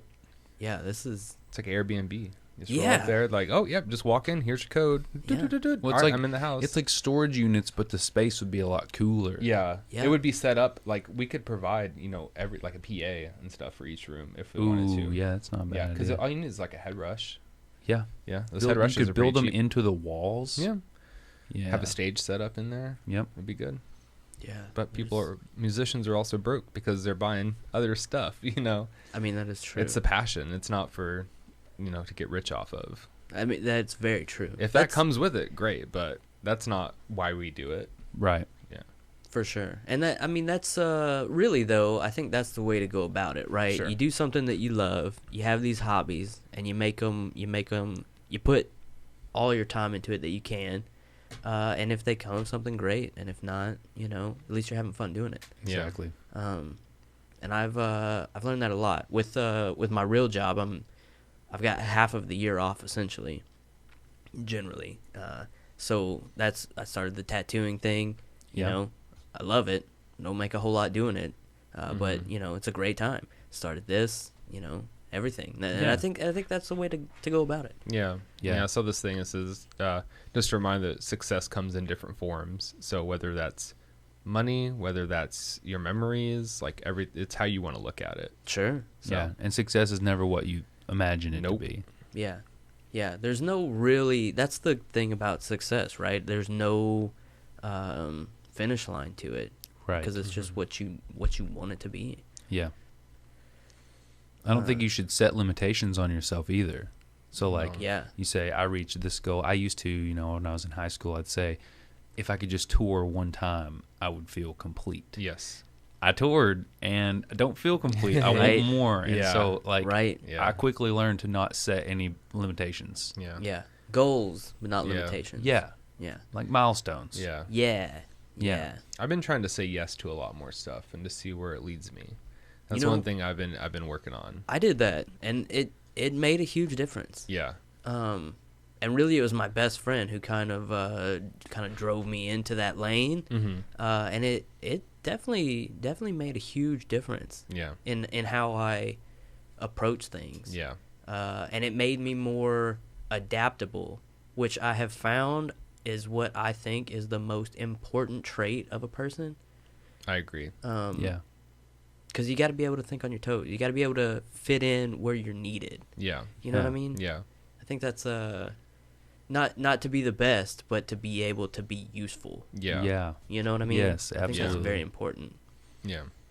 And that's and yes, I think goes a long way with that. Yeah, I agree. You gotta know your limitations with it, of course. Yeah, but you have to experience different things in order to know what you like and what you don't like. Yes, exactly. And it, gives you that background. You can always find something in common with someone if you've tried a lot of stuff. Exactly. And that helps a lot for stupid, like small talk conversations that sometimes you have to have. You at least may have something in common with this person other than how's the weather? Where are you from? What's your job? You can find something to click with. Like I do. I feel like I have a lot of different hobbies, and that helps me click with certain people that I may have nothing else in common with. But that one little thing is how we get together on it. Yeah, and then you never know how they could be involved with something else. Yeah. And then maybe that could be something beneficial to you in the future. You could be beneficial to each other, All about Exactly. connections. Yeah. It is. Yeah, It that's is. how I got my job that I'm in now is someone I was friends with years ago in college because we were both into cards. He wasn't even into computers at the time. And years later, he's messaged me. He's like, hey, we have this job open. I think you'd be really good for it. I was like, cool. I haven't talked to you in a while, but it's cool that we have that connection still. Yeah. You never know when those connections are going to come through for you. Yeah, exactly. Mm-hmm. All of my success, my great friendships, my great monetarily, my great everything that makes me feel more complete has all come from connections. You know what I mean? It's all people that I've met, people that I've connected with, people that have made a difference. Yeah. And it's really important. Mm-hmm. It's very important. It's really what makes everything makes us all a cohesive unit. You know what I mean? Mm-hmm. Yeah. So how did so getting back to the band, how did you guys all come together? All the five of you, right? Dalton would be the one to. You want me to start? You are the man. Yeah, I can tell my side of it, but you were the. I'll get to your point and then you start. Okay. So, I was a freshman in college, and me and my friend Tucker and David wanted to start a band that was just like stupid heavy. So right off the bat, I guess you could say Levels just kind of started as a joke. We were like, we're not going to go like worry about anything. We're not going to go in this like stressing out or trying to be super serious. We just want to have fun and play shows and play like really heavy stuff that we like to play. And so, we kind of talked about it and like thought about who we could get in the band. And we're like, man, we need to make like a super group of people or something. So we thought about all of the best local bands we could think of, which was like, at the time, it was like we knew Rob. He was in this band Decay Awaits, and he won this competition to open play. He played with All That Remains on stage. Yeah. Played guitar with them on stage. It was like 100 Point Through the Edge contest, I believe. And he was the winner out of like everybody who submitted in Arkansas. And rightfully so. I played a show with Rob like before that all happened, and then I just kind of kept him in the back of my mind. And I was like, this guy's a good guitar player. I'm going to reach out to him. And so we hung out a few times, and then when I moved to Conway to start college, he was in Conway too. And so we started hanging out more and just kind of throwing out some ideas, writing some demos. And me and my friend Tucker, we knew Jager from this band called Achaia and Our Friends Fall Silent. And we're like, we knew his stage presence because we'd played shows with him before, and we knew kind of like what he was like as a musician. So one day we're sitting in our dorm rooms at UCA, and I saw him walking down the sidewalk, and I was like, Tucker, that's Jager walking down there, man. Let's go talk to him. So we ran down there and So just the College of Business. Yeah, just talk to him on the sidewalk. Yeah. I think it was in like the bottom floor of the College of Business. Well, there was two different occasions. One time you were walking by our dorm rooms, Short and Denny Hall. Okay, I probably didn't take it seriously at that time. Probably not. It was like Okay. the first time. Yeah. First time. Yeah. But You got to we- play hard to get. Yeah, right. We ran into him on a few occasions because he was going to the College of Business over there. Yeah. And anyways, my old band, Between You and I, was supposed to go on this tour, first ever tour in like 2014. It was a big hoax. Like the girl who was putting it on, it was a total scam. But it kind of like motivated us to get a van at the time because we needed a tour ride. So I hit up Jager and Rob, and Tucker was there. And we went to Mableville, over kind of where Bass Pro Shop is now, on the opposite side of the interstate. And we were scrapping this big-ass warehouse metal building for like all the metal so we could raise money to get our van. And they were doing it because I asked them to fill in on this tour with my other band. I had no idea. No, that's not why I scrapped the building. Well, they did it for fun. If someone messages you and says, "Hey, do you want to come scrap this building and tear it down?" Yeah, like how many opportunities are you gonna get to do that? Of course I do. Yeah, We had different goals. out here. of nowhere, he just messaged me. I'm like, okay, like, Yeah. this isn't sketchy, but I'm down. Yeah. Like, So we're over here tearing this building down, and then literally here's our building, and the lot next door to us, like the fence is right there. The lot next door, a fucking red van rolls in there one day. And then the next day we saw it had a for sale sign on it, and I'm like, we got to go check this van out. And so, long story short, we ended up buying that van next to the building we were scrapping to buy a van. And it was for a completely different band. And then it ended up being that Jager and Rob are in Levels now, and we used that van to tour in. it was our home. It was our home, and me and Rob wrote a lot of the songs during that period of time for the EP, and we had no idea what to do with them. And we brought him into the mix, and he just came and like revamped a lot of the parts. And that's the mix that you hear is like me, Rob, and Jager's ideas all combined into one. And it took us a few times to go through vocalist before we landed on Jake, because we knew him from another band. And that's how everybody got into this band. Like they were in a previous band that was semi-successful in the local scene, and so we just, we wanted to kind of bring that all together. And so Jake got in the band after he tried out on our first single that we ever released called Become, and that was the first time we got it mixed by Randy Pascarella up in New York. And we didn't have a bass player. We started booking our first tour. We released that song in the end of 2015, December, I do believe, and we started booking our tour for June of 2016. And so Jager said, hey, we need a bass player because it's going to look good on stage, and like we're missing that factor. And so he hit up his old friend Jacob, who used to play in a band with him called Our Friends Fall Silent. And they were pretty big around the Hot Springs area and played Downtown Music Hall a whole lot back in the day. We were very fortunate to play a lot of really good shows, open a lot of good shows. And Jacob came to one of our shows we played just to meet us, and then we played our first show together. Was it the kickoff? I think so. I think it was definitely the first day of tour. The first day of tour was in Conway at this little tiny building, no AC, just hot as balls, and like 7,500 kids in there just slam packed in this little. People were up in like there was like this little ladder that would go to like a storage loft. area. It Yeah, was like a a loft. loft. Yeah, there's people up in the loft too. This was like a sick. 20 by 25 room, very small. Yeah. Like a little bit bigger than this room. Yeah. And anyways, a couple days into tour, Jacob just clicked with us like you wouldn't believe. It just worked. I knew it was gonna happen. Yeah, it worked out. I know. Me and him spent a lot of time together, like in that band, just hanging out. We had a lot of like the same interests, and we both, like, for better or worse, play off each other. Like, it's just could be good or bad when we're together. We just have that connection. And whenever we were looking for a bassist, I hadn't talked to Jacob in probably a couple years, because I was out of the live music scene for a while, and it all started kind of coming together. And I was like, man, I know if Jacob is anything like he was, that I know he's a perfect fit. And that's what we, not like a super group per se, because none of us are the best. You know, no one's ever the best, Yeah. but we all want to be really good musicians who more or less just click with each other because we spend so much time in close proximity, and we've been there for everyone's like ups and downs. Yeah. So that's like number one is, can you click with us if you're going to be in the band? And we asked Jacob to join the band officially while we were on tour in Utah. Like, we were like, hey, you want to be a part of this for real?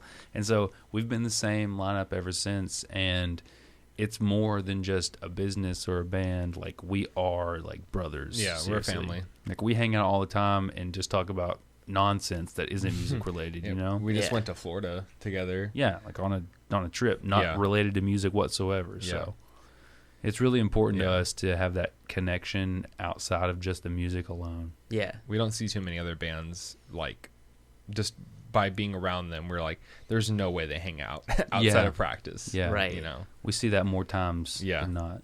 Yeah. And that's pretty much where Levels came from. We were just all in other bands that played shows together, and I kind of just like assembled the crew, and then he helped assemble the crew by getting Jacob, and then Rob helped me with Jake, and it's been solid ever since then.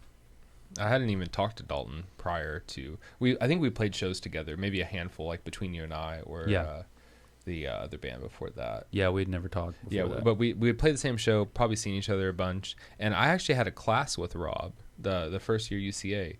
We had the same class. It was in an auditorium, so it was like a lot of space. But and then he came over to my house one time because he got clued into this pyramid scheme that my roommates were trying to run. And Rob like saw my guitar sitting there as a 7-string, and he was like, "Ooh, whose guitar is that?" And it was just like a little precursor to us being a band, which was really cool. Nice. Yeah. Interesting. Kind of a foreshadow. Yeah, it was. Yeah. Yeah. All these little things that lead us together. Yeah. We talk about that a lot. Just like think about like all the things that led up to us being in this spot in time with these people, and like crazy. Yeah. Some of this stuff would happen to us. Has it changed anything with your band kind of spreading out? Because I know Jake's in Georgia now? Georgia, yeah. And then your bassist is in Fayetteville. He's always been in Fayetteville. Okay. So we've kind of had to deal with that, but he really keeps up with us, and he comes down for like almost all the shows unless he just absolutely can't. And then we send him tabs, so like we keep up with all that stuff for like practice and whatnot. Yeah. And we'll FaceTime him when we're at practice if it's something that we all need to have like a group discussion about, which helps with technology. It's a lot easier. Like a lot of bands are pretty spread out nowadays. Right. Yeah. And they just get together to tour, and that's kind of what we're trying to transition to is to make it to where we only tour instead of playing a lot of local shows, because we don't want to overplay our market. But yeah, this is the most spread out we've ever been because we all started in Conway. It was Jake went to UCA, Jager went to UCA, Rob and me all went to the same school. Right. So we were all there at the beginning, and then Rob's the only one in Conway now. Jager moved to Little Rock first, so it was just me and Rob. Now I moved out to BB. So now we're trying to adapting. So. Yeah. I've always said that practice is what you do by yourself, and then when you guys come together, that's when you're making sure things are tight. So how do you guys deal with that now? How do you, before you go on tour, do you all get together and make sure everything's where it needs to be? Yes. How do you make that happen? That's a great point, and we definitely have those tour rehearsals to where Jacob will come down the night before a show, or if it's a tour, then we try to get him down more than a couple times, Yeah.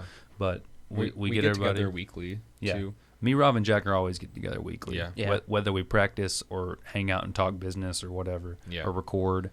But yeah, we always make sure we get together and do at least one live practice together before a show to get what you said, like get that tightness. Yeah. That was my, because you're staying tight on your own, but it's different when you have the whole pieces there, right? Absolutely. It's not the same. No, not at all. When just playing guitar just when you add a drummer, that's a whole nother aspect to the whole thing, right? Yeah. So then, or two guitars playing together totally changes the whole aspect of everything. Yeah, see, that's where the in-ears actually help in a big way, because with them canceling out so much sound, you're not as affected by someone being off, because you have that metronome in your ear and you have what you're wanting to hear. So for me, like, I've always played off the drummer. That's been my, because usually the other guitarist is always on the other side. I don't have any of him on my monitor, if I even have a monitor. So I've always played off the drummer. And when you're doing that, you have to adjust to someone being off a little bit. But if you're both a little off, then it just gets all out of whack. Where when you have the clicks in your ear, you're like, as long as I'm on this, everyone else should be on the same page. So that definitely helps us transition back into playing as a unit instead of just as a one-man show at home. Do you guys personally practice against the click track just to make that more efficient? I do every time. I don't, actually. As a drummer, I would imagine you do. Yeah. You probably are like, you guys should do this. I tell them all the time. Yeah. I send them the in-ears. I'm like, hey, here's the mix. Y'all just practice to this. But I don't. I practice to the songs and the clicks. So. Yeah. I like. I'm really big about memorization about stuff. So I like listening to the songs. That way, I know every single part. And like when I'm playing, if I know there's a mute still in my head, I'm like hearing the song. Yeah. So I know where the mutes come in, and I just commit it to memory in case something does go wrong. Yeah. I can play to anything. Yeah. So. As a guitarist, that's how I play music. Is I'm playing it by memory, and I'm going off the cues of the sound that I need, which is dangerous in a live set. But I have played drums before in a live set, and I'm a terrible drummer. And the whole time I was like, we should have practiced this on a click, because this guy's fucking off. Click changes. Yeah, drummers got to be on click. Yeah. Hate to interrupt. Do you have a bathroom? Yeah. There, if you're a quiet peer, which is there's one in here. If not, you can use the one out front. I'm bladder shy. Either way's fine. I'm gonna go hit that. Y'all keep going. Okay. Yeah, I was surprised when Rob was telling me about the Ibanez's, though. He definitely hard sold me on them. I still haven't had a chance to really play with a higher end one that's decent. Yeah. But I am very interested now. Yeah, well, man, you're welcome to try mine out anytime. Open invitation. Feel free. You can borrow it if you want. I don't care. I'd be a little shy on that one. It's okay. I'm pretty tough. I'm pretty tough on shit. I fuck shit up. That's one of the reasons that I'm just like, bring all this shit in, and then I fuck it up, and I'm like, oh well, okay. Yeah. At least it was mine. Yeah, I feel that. See, when it comes to like having guitars traded into me through like Facebook Marketplace deals or whatever, so I never feel connected with that guitar. Yeah. Like it's only the guitars that I've purchased personally that I feel more connected to, strangely enough. I don't know why. It just, that's the way it is. So like when I got the Ibanez, I was like instantly. I've never played a fan fret, never played Fishman pickups. I've only heard, and typically I'm not one to like really believe hype about products. And Fishman's just, man, they blew me away, because we were really big on passive pickups after we switched from EMGs, and this is still an active pickup, but it has two different voicings. So it has a passive voice, and then it has you pull the knob up for the push pull or whatever, and it has an active voicing. So I have two different options, and I had Brandon rewire it to where it would be on the passive voicing first while the knob's down, and I was just blown away with everything about that guitar is so good, and it's none of it is something that I've had before. It just all works very well together. I'm very interested to play with one at some point. Yeah. I've played everything. I've Fender, Squier, Ibanez, Gibson, Epiphone, LTD, ESP, like all the major brands I've played, and they all have different, the necks all feel different on them. Yeah. But I've really like going from like a C-shaped neck from like a Les Paul or the Fender has, they have all different styles of necks depending on the year, if it's a reissue or whatever. The Ibanez was definitely the hardest to get used to because it is so flat. Like the Wizard necks are so flat, and it's not something I thought I would enjoy, because I had been playing I had a LTD EC 407, like a single cutaway 7-string, and it had a really fat neck on it. And I was like, oh, this just feels nice. But then like now I understand how to play the flat style neck of an Ibanez. Well, you do have monster mitts here as well. Yes. 7 strings help. I'm these little baby hands, you know what I mean? Yeah. So I feel confident with the 7-string in my hand. It feels right. When I pick up a 6-string again, it's like, oh, this little baby guitar, you know? Really? Yeah. Yeah. See, I have the exact opposite effect normally. Yeah. I'm like, oh my God, I can't even reach on this thing. You probably wouldn't like the Ibanez neck then, because it is so flat. You'd have to like, I don't know. You'd have to. Well, maybe it would work. I don't know how. If you like really have your thumb on the back of the fretboard or like on the back of the neck, that would probably help you honestly reach those strings on a 7-string. Yeah. I mean, I would definitely have to. Whereas a rounded neck would be you'd be more like you'd be right here instead of like the flat neck. You'd be right. up. I usually have to stretch anyway, just because I got little tiny. I'm telling you, toothpicks on the. Same. I can't play guitar. No. So it's Yeah. I would definitely have to adjust. I think, but yeah. I don't know. Again, adaptable, right? Sure. That's the trick. That's the catch. That's the thing. Yeah. Speaking of adaptable, when we were in Florida, we went to. You want one? Oh yeah, sure. Let me break my streak there. Break your edge real fast. Yeah. I've been working on it for a while. Whenever we were in Florida, we have a buddy down there, Hunter, and he is a really, really big guitar player and collector of Matt Heffy from Trivium. Mm-hmm. He has a lot of his actual personal guitars, and I get so comfortable at home and with practice just playing our stuff that it was really nice to get with another guitarist who, like, he isn't in a band, so he just does a lot of like cover songs, and we were just kind of like all passing different guitars around playing stuff. So it was like 1 minute I have like Explorer in my hand, and the next minute we have a 7-string, and then the next minute there's an Epiphone. Like, it was really cool to experience all those different guitars very quickly, and it was one of those things that I was like, man, I really miss like doing cover songs. Like, it was really fun just to like crank the music up and just jam out instead of just only focusing on practicing for levels and stuff like that. Yeah. So that was that was a good experience to have, and that whole trip was just really good to like end of the year, clear my mind, like, okay, I want to go into 2020 and I want to play more guitar, I want to do more cover songs. And the only downfall is I have a really good memory, so I'll find myself like copying other riffs not intentionally, and then I have to have him like saying, oh no, that's from a different song, but it's like subconsciously I like commit it to memory. But that's good that you have that voice that'll do that. Same for me. He does the same. So. Yeah, that's good. And I'm sure that's part of where that closeness comes in and helps. Yeah. Right? And you I'm sure, well, I mean, obviously you guys are still friends, so when you say that to someone, you guys, you don't take it personal. Right. No, not at all. And that's important. That's something I've been trying to work on as well, is taking, not just immediately shutting down an idea. Like, because it does take a while to mold a riff or to mold a drum pattern into something that sounds good. Like, whatever's first put out on the table is, once again, saying yes to everything, is just seeing where the idea goes, seeing how it can be molded, see what other people can add to it. Mm-hmm. So I've been working on that as well. Yeah, I definitely. That can change. That can be a game changer in general. Yeah. So what were you guys doing in Florida? Just hanging out? Yeah, it was Rob's birthday is on the 27th. Mm-hmm. Okay. I think, right? 26th, 27th. 27th. And so, yeah, his mom, she owns a condo down there that she rents out. And so she's like, just y'all go down there and have a guys trip. It was off season, so no one was down there renting. It was cold. Yeah. Nice. What part of Florida was it? Navarre Beach. Close to Panama City? Pensacola. And Okay. Destin. It's like in between Pensacola and Destin. Yeah. I haven't spent much time in Florida. I hear it's pretty wild, though.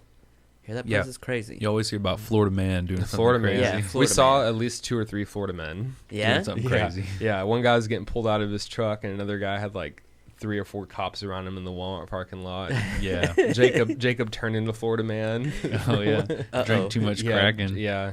Oh, that'll do it. Yeah. Yeah, it's a good time, though. You Yeah. gotta have those, for sure. Mm-hmm. Did I had to babysit everyone. Yeah, Jager's straight edge, so he drives us. Yeah, Oh. I drive. Yeah, I don't drink. Nice. Yeah. Never have. He's never a blessing. Nice. Yeah. Blessing to tour life That Yeah. helps. and life. I drive it. I drive the late nights because everyone just drinks after the show. Right. And winds down. I guess my winding down is blue Gatorade and driving late at night. Cool blue Gatorade and driving late. Do you just don't enjoy it? You just don't. It's not what you want to do, or is there a reason at all? I mean, at face value, it's definitely just every time I've seen someone, like, I understand, like, I guess my thing is not drinking. It just doesn't smell good to me. Okay. And then the effects of drinking too much is something I look at. I'm like, man, that looks stupid. Like, I don't ever want to be like that. I want to be able to remember, all the things I experienced, right? Yeah. And then just some family stuff, a lot of dad's side of the family, a lot of, dying younger than they should have from stuff and things like that. But it's just it's more of like, I've definitely come to peace with it later in life of not like judging people about it. And I just it's just not something that entices me whatsoever. Yeah. So until that time, if that ever changes, then that's how it's going to be. But as of now, like, I think I've made it this far, being surrounded by all types of things that it's just, I don't know, the effects just doesn't look like something I'd enjoy. Yeah. So, but it's cool. I still hang out with everyone, still have a good time. Yeah, he'll go. He stays up late with us, like goes out to any place we go, so it just, I don't know, you just can't even, not even a thing. Can't even tell a difference. Do you, as someone who does drink, when I don't drink and I'm around a bunch of people that do drink, I just get so like, oh my God, these fucking guys. Yeah. You know what I mean? Oh, yeah. Do you ever get that? Yeah, just a couple of days ago, I was like that. During the Florida trip, I'm like, you guys are so stupid. Yeah. But it's funny. He's always got a good attitude about it, though. Yeah, I mean, until it affects me personally, like, then I'll have a problem with it. But, like, if I just have to corral some people, that's not a big problem. You know? You got to keep everyone in line. But because no one gets belligerent, right, or anything. Yeah. But it's just that one time. Which one time? California. You were the Kraken? Yeah. Yeah, that wasn't belligerent. What would you call that then? When Jordan was carrying you? Yeah. That wasn't belligerent. The people that were belligerent were the dude chasing the other dude with a baseball bat. Oh, that was belligerent. I guess so. Yeah, I was more like, I was the other were B word. I was blackout. No, you were incapacitated. Yeah. This man, the Kraken does that to him. That's like, for me, I don't mind driving people around, but if like you can't take care of yourself, that's a problem. Sure. I'll let someone else deal with that. I'm not putting up with it. Yeah. So like I'll let people do them, and then when it comes to like Jacob, like Rob took him. Like I was like, hey, go check on him. Yeah. Or like Jordan carried you. Like that's where if it affects me personally, you should be able to take care of yourself. Yeah. I'll let someone else deal with that. But I don't mind making sure everyone gets home safe and stuff like that. Yeah. But up until that point, you were just out. Yeah. And like we were like driving into Walmart in Anaheim. And you were out of the van for some reason. And Jordan was like running behind the van with you on his back. And then we roll up and there's a dude chasing another guy with the baseball bat. I'm like, this is a shit show. I'm driving. So I'm like, get in the fucking van right now. Like, you need to be in here. We got to go. Like, I don't want to be here, We got to find somewhere else to be. Yeah. So, but it's more of just, I don't know. It's something, like I said, everyone's around it from an early age, especially nowadays. Thankfully, my parents, I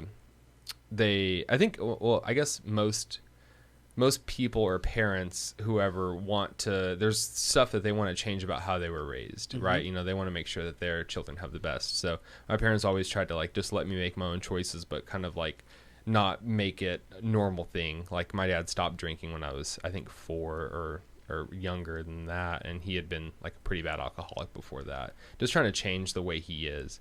And like whenever they would just like smoke cigarettes and stuff, they would be outside. They wouldn't be like a normal thing to be around it. And I feel like a lot of people were brought up in an environment where their parents are drinking or smoking around them, so it's normal, which is understandable, but it's not how I was raised. So like that person we saw in Mississippi with the kids getting out of the back of the car. Bruh. Oh, that was so bad. So on our way back from Florida, we pull up to a gas station. Everything's looking normal, and the back hatch of this car opens and 3 kids just like pour out of the back, and it's a small It was little like trunk. it was like a Dodge like Caliber or something. And it was like there was probably like 4 kids, 2 and square and 2 feet back adults. there, you know. Yeah. And no. and 3 little kids get out and like run into the gas station all happy and stuff, and then this one kid gets back out and like tries to get in the back, and the door just like closes and their feet are sticking out or the back like that. No. And so they finally open it up, and the kids crawl back into the back of the car. And then we thought it couldn't get any worse, but we start pulling out, and the 2 people in the front seat are smoking cigarettes with all these kids in the back, man. yeah. It was the worst thing to Yeah. see ever. We couldn't believe it. We were just like awestruck that was even But that's a Mississippi thing. though. Yeah. I'm pretty sure doesn't Mississippi have the worst schools, the worst believe it. education, Worst roads. in the Yeah. U.S.? They just like, we don't care. Worst drinking I don't think they halls. care about their people that much because they just like let them do. I think you can drink, right? Can't you? You can have like You one can beer. drink one. You can legally drink one drink and drive at the same time Yeah, in Mississippi. yeah. that sounds and about right. passengers Right. can drink. They're just happy for you to be in Mississippi. Yeah. Yeah. Thanks for being here. yeah, Yeah. Do what you want. can have one. That should be their fucking slogan. Thanks for being here. Yeah, Yeah. Mississippi. Thanks for being here. yeah. We know you don't want to be here, but thanks for being here. yeah. Yeah. To any Mississippi friends listening, we really enjoy Biloxi. Yeah, That's their slogan. Mississippi. We have a beach too. yeah, right. Yeah. Ooh, it's water. Yeah. Yeah.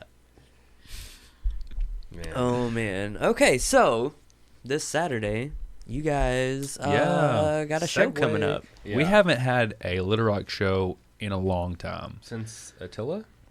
Yeah. Since the Attila show. Since Which- April.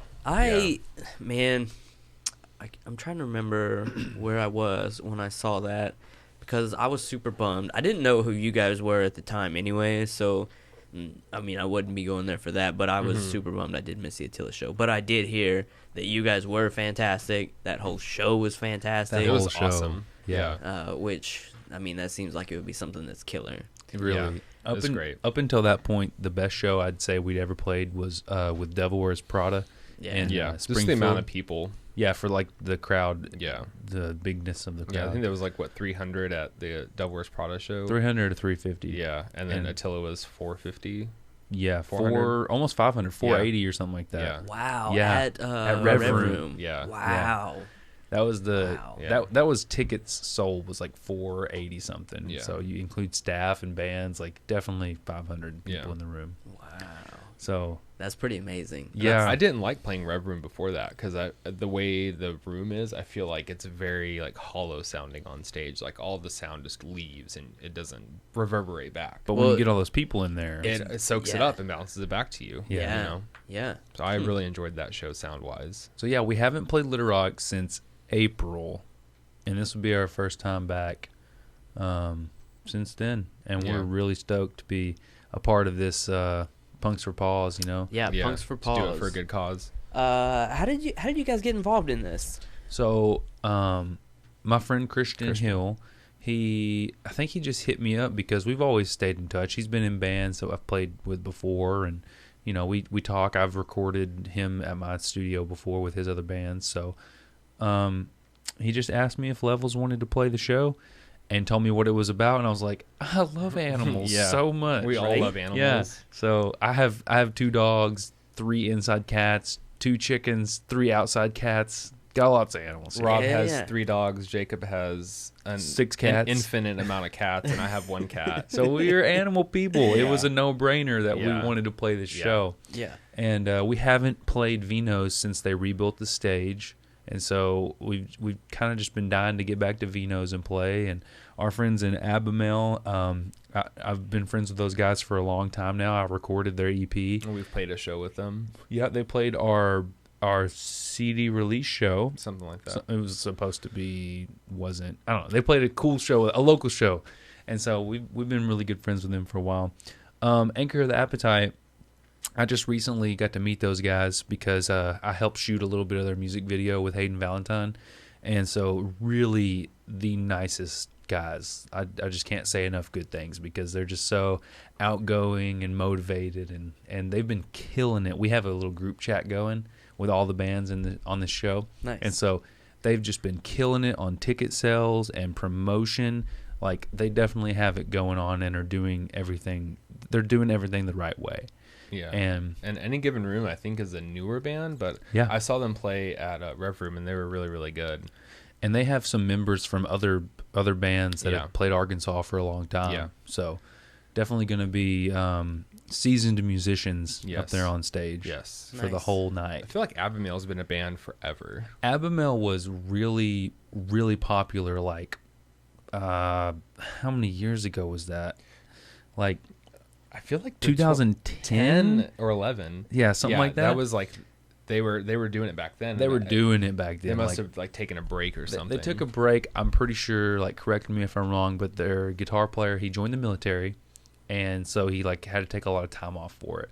But back in the day, you know, whenever bands were getting popular on YouTube and stuff real quick, like, they were getting 10,000 views on a video, and that was kind of unheard of back then for, like, especially an Arkansas band. Yeah. And so Yeah, and they're back to kind of doing it with all those like deathcore pages on Facebook. Yeah, they're and really stuff. big in the They're really deathcore. tied in with that, and I think they have a really good support system with that genre. Of they're music. all DIY. They Yeah. have never had any label support or management, like big time management or anything like that. And so they're really, if you look at their numbers and their reach, really doing a great job at DIY Yeah. and Nice. getting out there. But yeah, they made a big comeback because they used to play like New Daisy a lot in Memphis Yeah. and some big shows.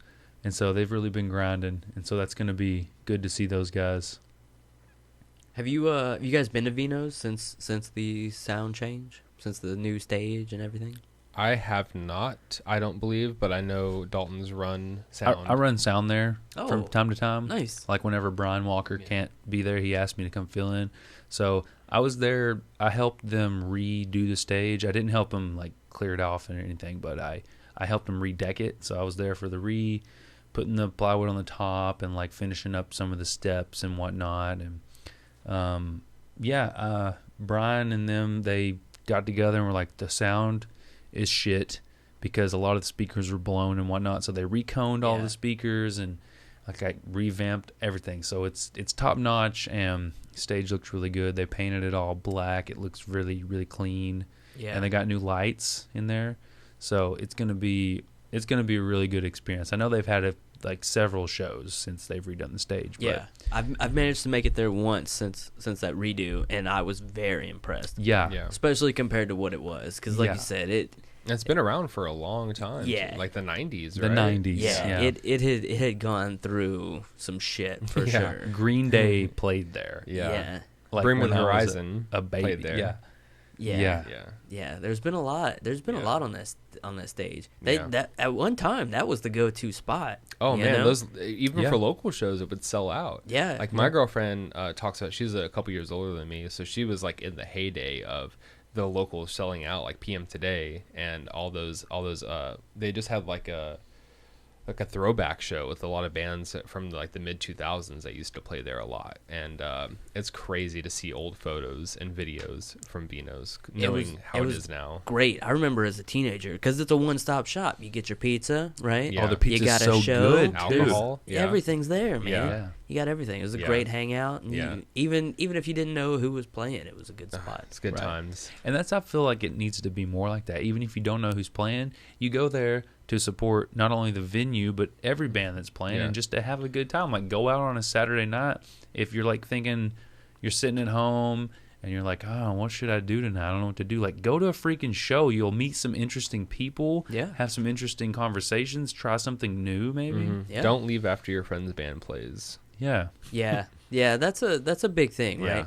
Yeah. And that goes back to, again, like saying yes to things. Yeah. Like, check out this new band. Yeah. Right? Yes. Maybe Yeah. you'll be impressed. Go to some different genre shows. Like I've been to metal, rock, rap, electronic. I've been to all different types of shows, and like I've been very surprised finding some artists that I like out of Yeah. those other ones. Even if I'm like putting it down before, I'm like, oh, I'm just going for my friend or my girlfriend, and it's like, oh well, I'm actually like pleasantly surprised by this other artist that I never would have thought of. Yeah. It's really cool. I'm very fortunate in that I like a little bit of everything, you know. I like Yeah. to taste all the genres anyway. Yeah, I do not. personally. So I'm very, very fortunate in that. But I found that even if it's something that I'm not really like super stoked on, for the most part, I can be appreciative of someone who's just going up there and playing. You know what I mean? Right. Like I see a lot of bands where you can tell there's a musician in there and he doesn't belong. Like he is the shining star. yeah. And you're like, you just need to be in a different band or something. So I mean, totally you do feel see that. But even someone who's not that great, that I'm not that impressed with, I'm like, well, at least they're doing something. You know what I mean? Yeah. And I don't know. I find some joy in that. That even if I'm not, I don't know, enjoying what they're doing, at least they're doing something. Yes. At least they're going for it. If they seem like they're having a good time with it, at least they're having fun. I love seeing that. Yeah, I'm personally, I have this curse where as a musician, I like analyze every band that I'm watching. Like it's hard for me to just turn off the musician side of me and just enjoy the show. Like I'm always like, oh, what gear are they using? You know, do I like this person's tone? Did he mess up on the guitar part? Like, and my girlfriend's like, why can't you just enjoy the show? I'm like, because I'm just analyzing everything and learning and critiquing. And that's just, I think that's just part of being a musician, especially one that like performs live. Yeah. Yeah. It sucks. It does suck because it's hard for me to enjoy stuff, but at the same time, like I'm always learning. Yeah. With that. Well, I mean, that's the other side of that coin, right? When you can focus in, you can pick up something that you might need. Yeah. Or that you can take with you. Yeah. We used to do that for gear a lot. We would, like, when tour bands would come through, like, look at, like, peek over their pedal board and look at their amp settings. Oh, like, yeah. Like trying to get that information. I still do that all the time. Yeah. That's the first go-to. When I see him Yeah. setting up, I'm like, what's he got? What's he using? Where's... Right. And we were talking, actually, about, like, how you could tell a band was good is you'd get up there and if they had like a sick bass tone, because that would be one of the first things they sound check. You're like, ooh, this is about to be good. Yeah. Or the bass drops. If the bass drops hit, you're like, Yeah. ooh, this is about to be good. Yeah. So yeah, this Saturday, Punks for Paws.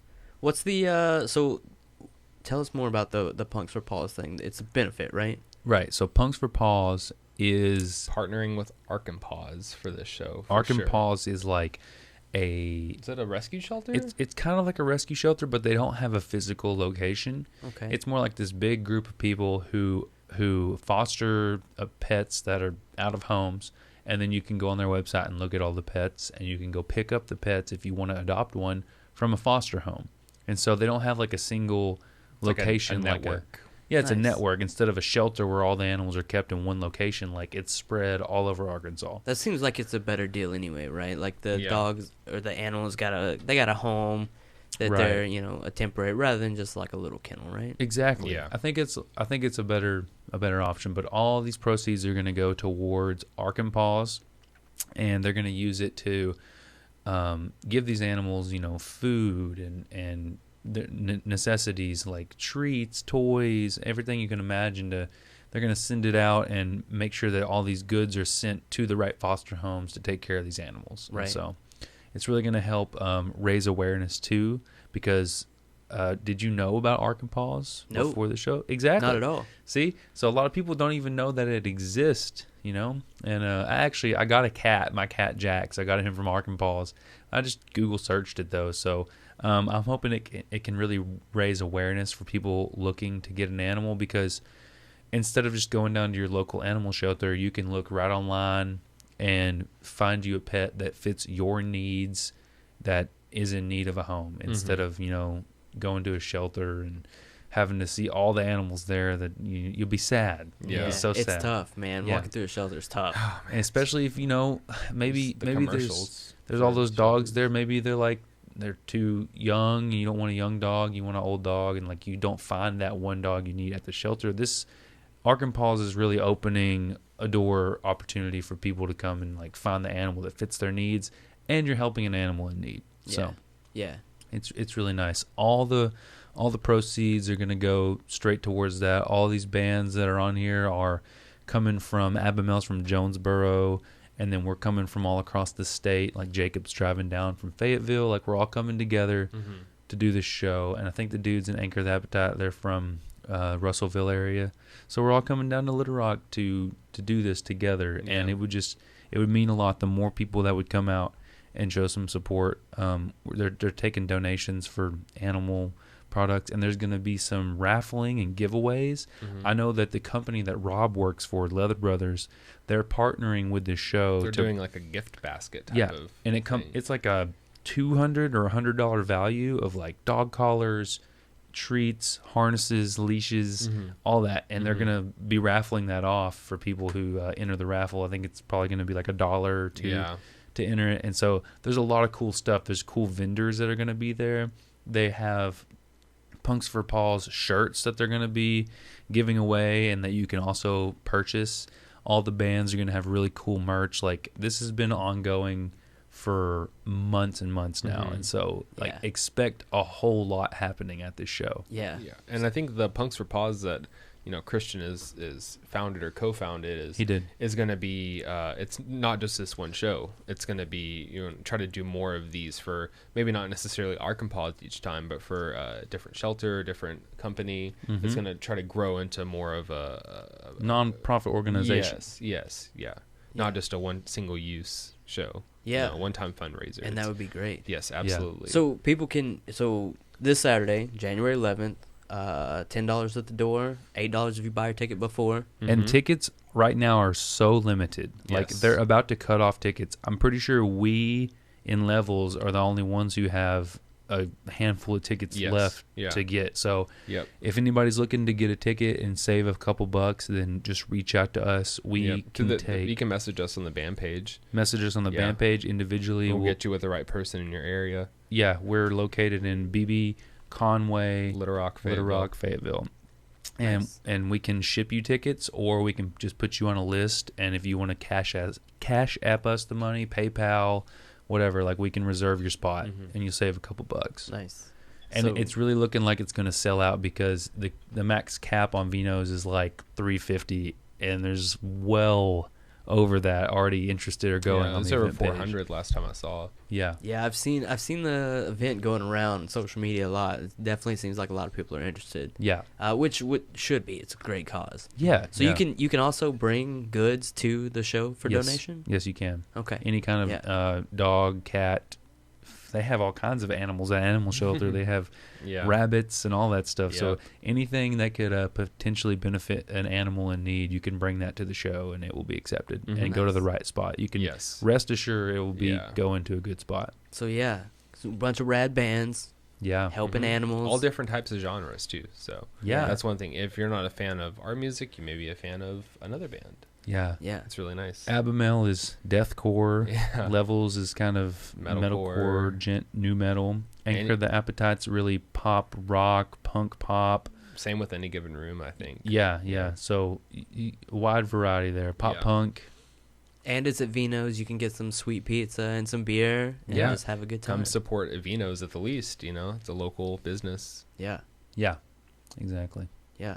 We're going to be there for sure. Sweet. We're going to come hang out, see everyone. Yeah, we're have excited to see you. Yeah. It's going to be good. Yeah. Will that be the first time you're seeing Levels?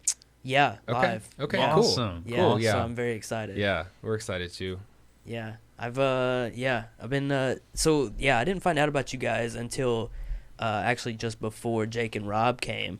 Because of me. Jake told us about that. I went to karaoke with him and his girlfriend. Oh, they kill it at karaoke. They're He all didn't about want to that. sing. He didn't want to sing that night. He was very anti-singing. What? Yeah. Which is he's- crazy as a guy who sings, right? Yeah. They were last time I saw them. They were killing it. Yeah, we were at that Tennessee place. whiskey. Yep. At that place in Maumelle, actually. Yeah, Jimmy Ray's. Jimmy Ray's, we've been there before too. Yep. That place It's something. we were there. They were doing pajama night. What? Yeah, And they we were making pulled up breakfast. and people were wearing slippers and we were like, "What's going Yeah, on we were here?" like, whoa. Yeah. They have some good pool tables there. Needless to say, we did not fit in at the time. Yeah. But we had a lot of fun. It was a good Yep, time. that's all it's Yeah. It about. was a good show. But yeah, we'll be there. Punks for Paws Saturday. It's gonna be good. I'm pretty stoked about it. And helping animals, you can't ever get wrong with that. Yeah. It's the way to go. Yep. Yes, it is. So yeah, come out, have a good time, and it'll be good. But thanks for being here, you guys. Yeah, Thanks of for course. coming. Yeah, thanks Thank for you having us. I'm very, very stoked about getting this out. I'm very stoked about Saturday. I'm just stoked in general. Yes. There's one more thing I wanted to say. Yeah. January 17th, we're releasing our new single called Encapsulate. Nice. It's produced by the same person who produced Fade. Jeff Dune. And yeah, we're really, really stoked about this track. We put a lot into it. Like I said, we pulled a lot of people from all over the country to work on this song. So we're really excited to get it out there. It'll be on Spotify, iTunes, Amazon, all those places. So January 17th. yeah. Mm-hmm. When you guys writing anything for an album or an EP, or you just hitting these singles? We are working on. We were talking about this Something. on the way down to Florida. It's either going to be a 3 or 5 song EP. We haven't quite decided yet, but we do have some songs in the works and some more announcements to make. We have a tour announcement coming up that's going to be really big. Yeah, That was it's my next question. It's something you don't we see it too often on tour flyers for bands around here. Yeah, I can't think of anybody who's from here that's done that other than like the big guys like Evanescence or whatever. Yeah. Nice. We'll see. how it goes. Nothing overseas. Nothing overseas, but definitely going to be exploring some new territories we've never been before. So we're really excited. Yeah. Nice. Yeah. Looking forward to that. Yeah. You know when we're going to hear about that, or are you still under wraps on that? It should be released around the same time as the single. Okay. So on the 17th. Yeah. But Generating excitement. yeah, Yes. we're getting the flyer Yeah. worked out right now and getting some dates finalized. But yeah, it'll be out soon. very And exciting. we're going. Nice. It's happening. Yeah. Looking forward to it. Cool. Looking forward to Saturday, January Yes. 11th. $8 in advance. Get a hold of these guys at Levels. Get your tickets. $10 at the door. If they have tickets left, get them while you can. Starts at 7:30. Is when the doors open. Come check them out. Come have a good time. Come see us. We'll be there for sure. And come help some animals. It's the most important part, right? Yes. Yes. Thank you guys. Thank you. Thanks. See you guys later.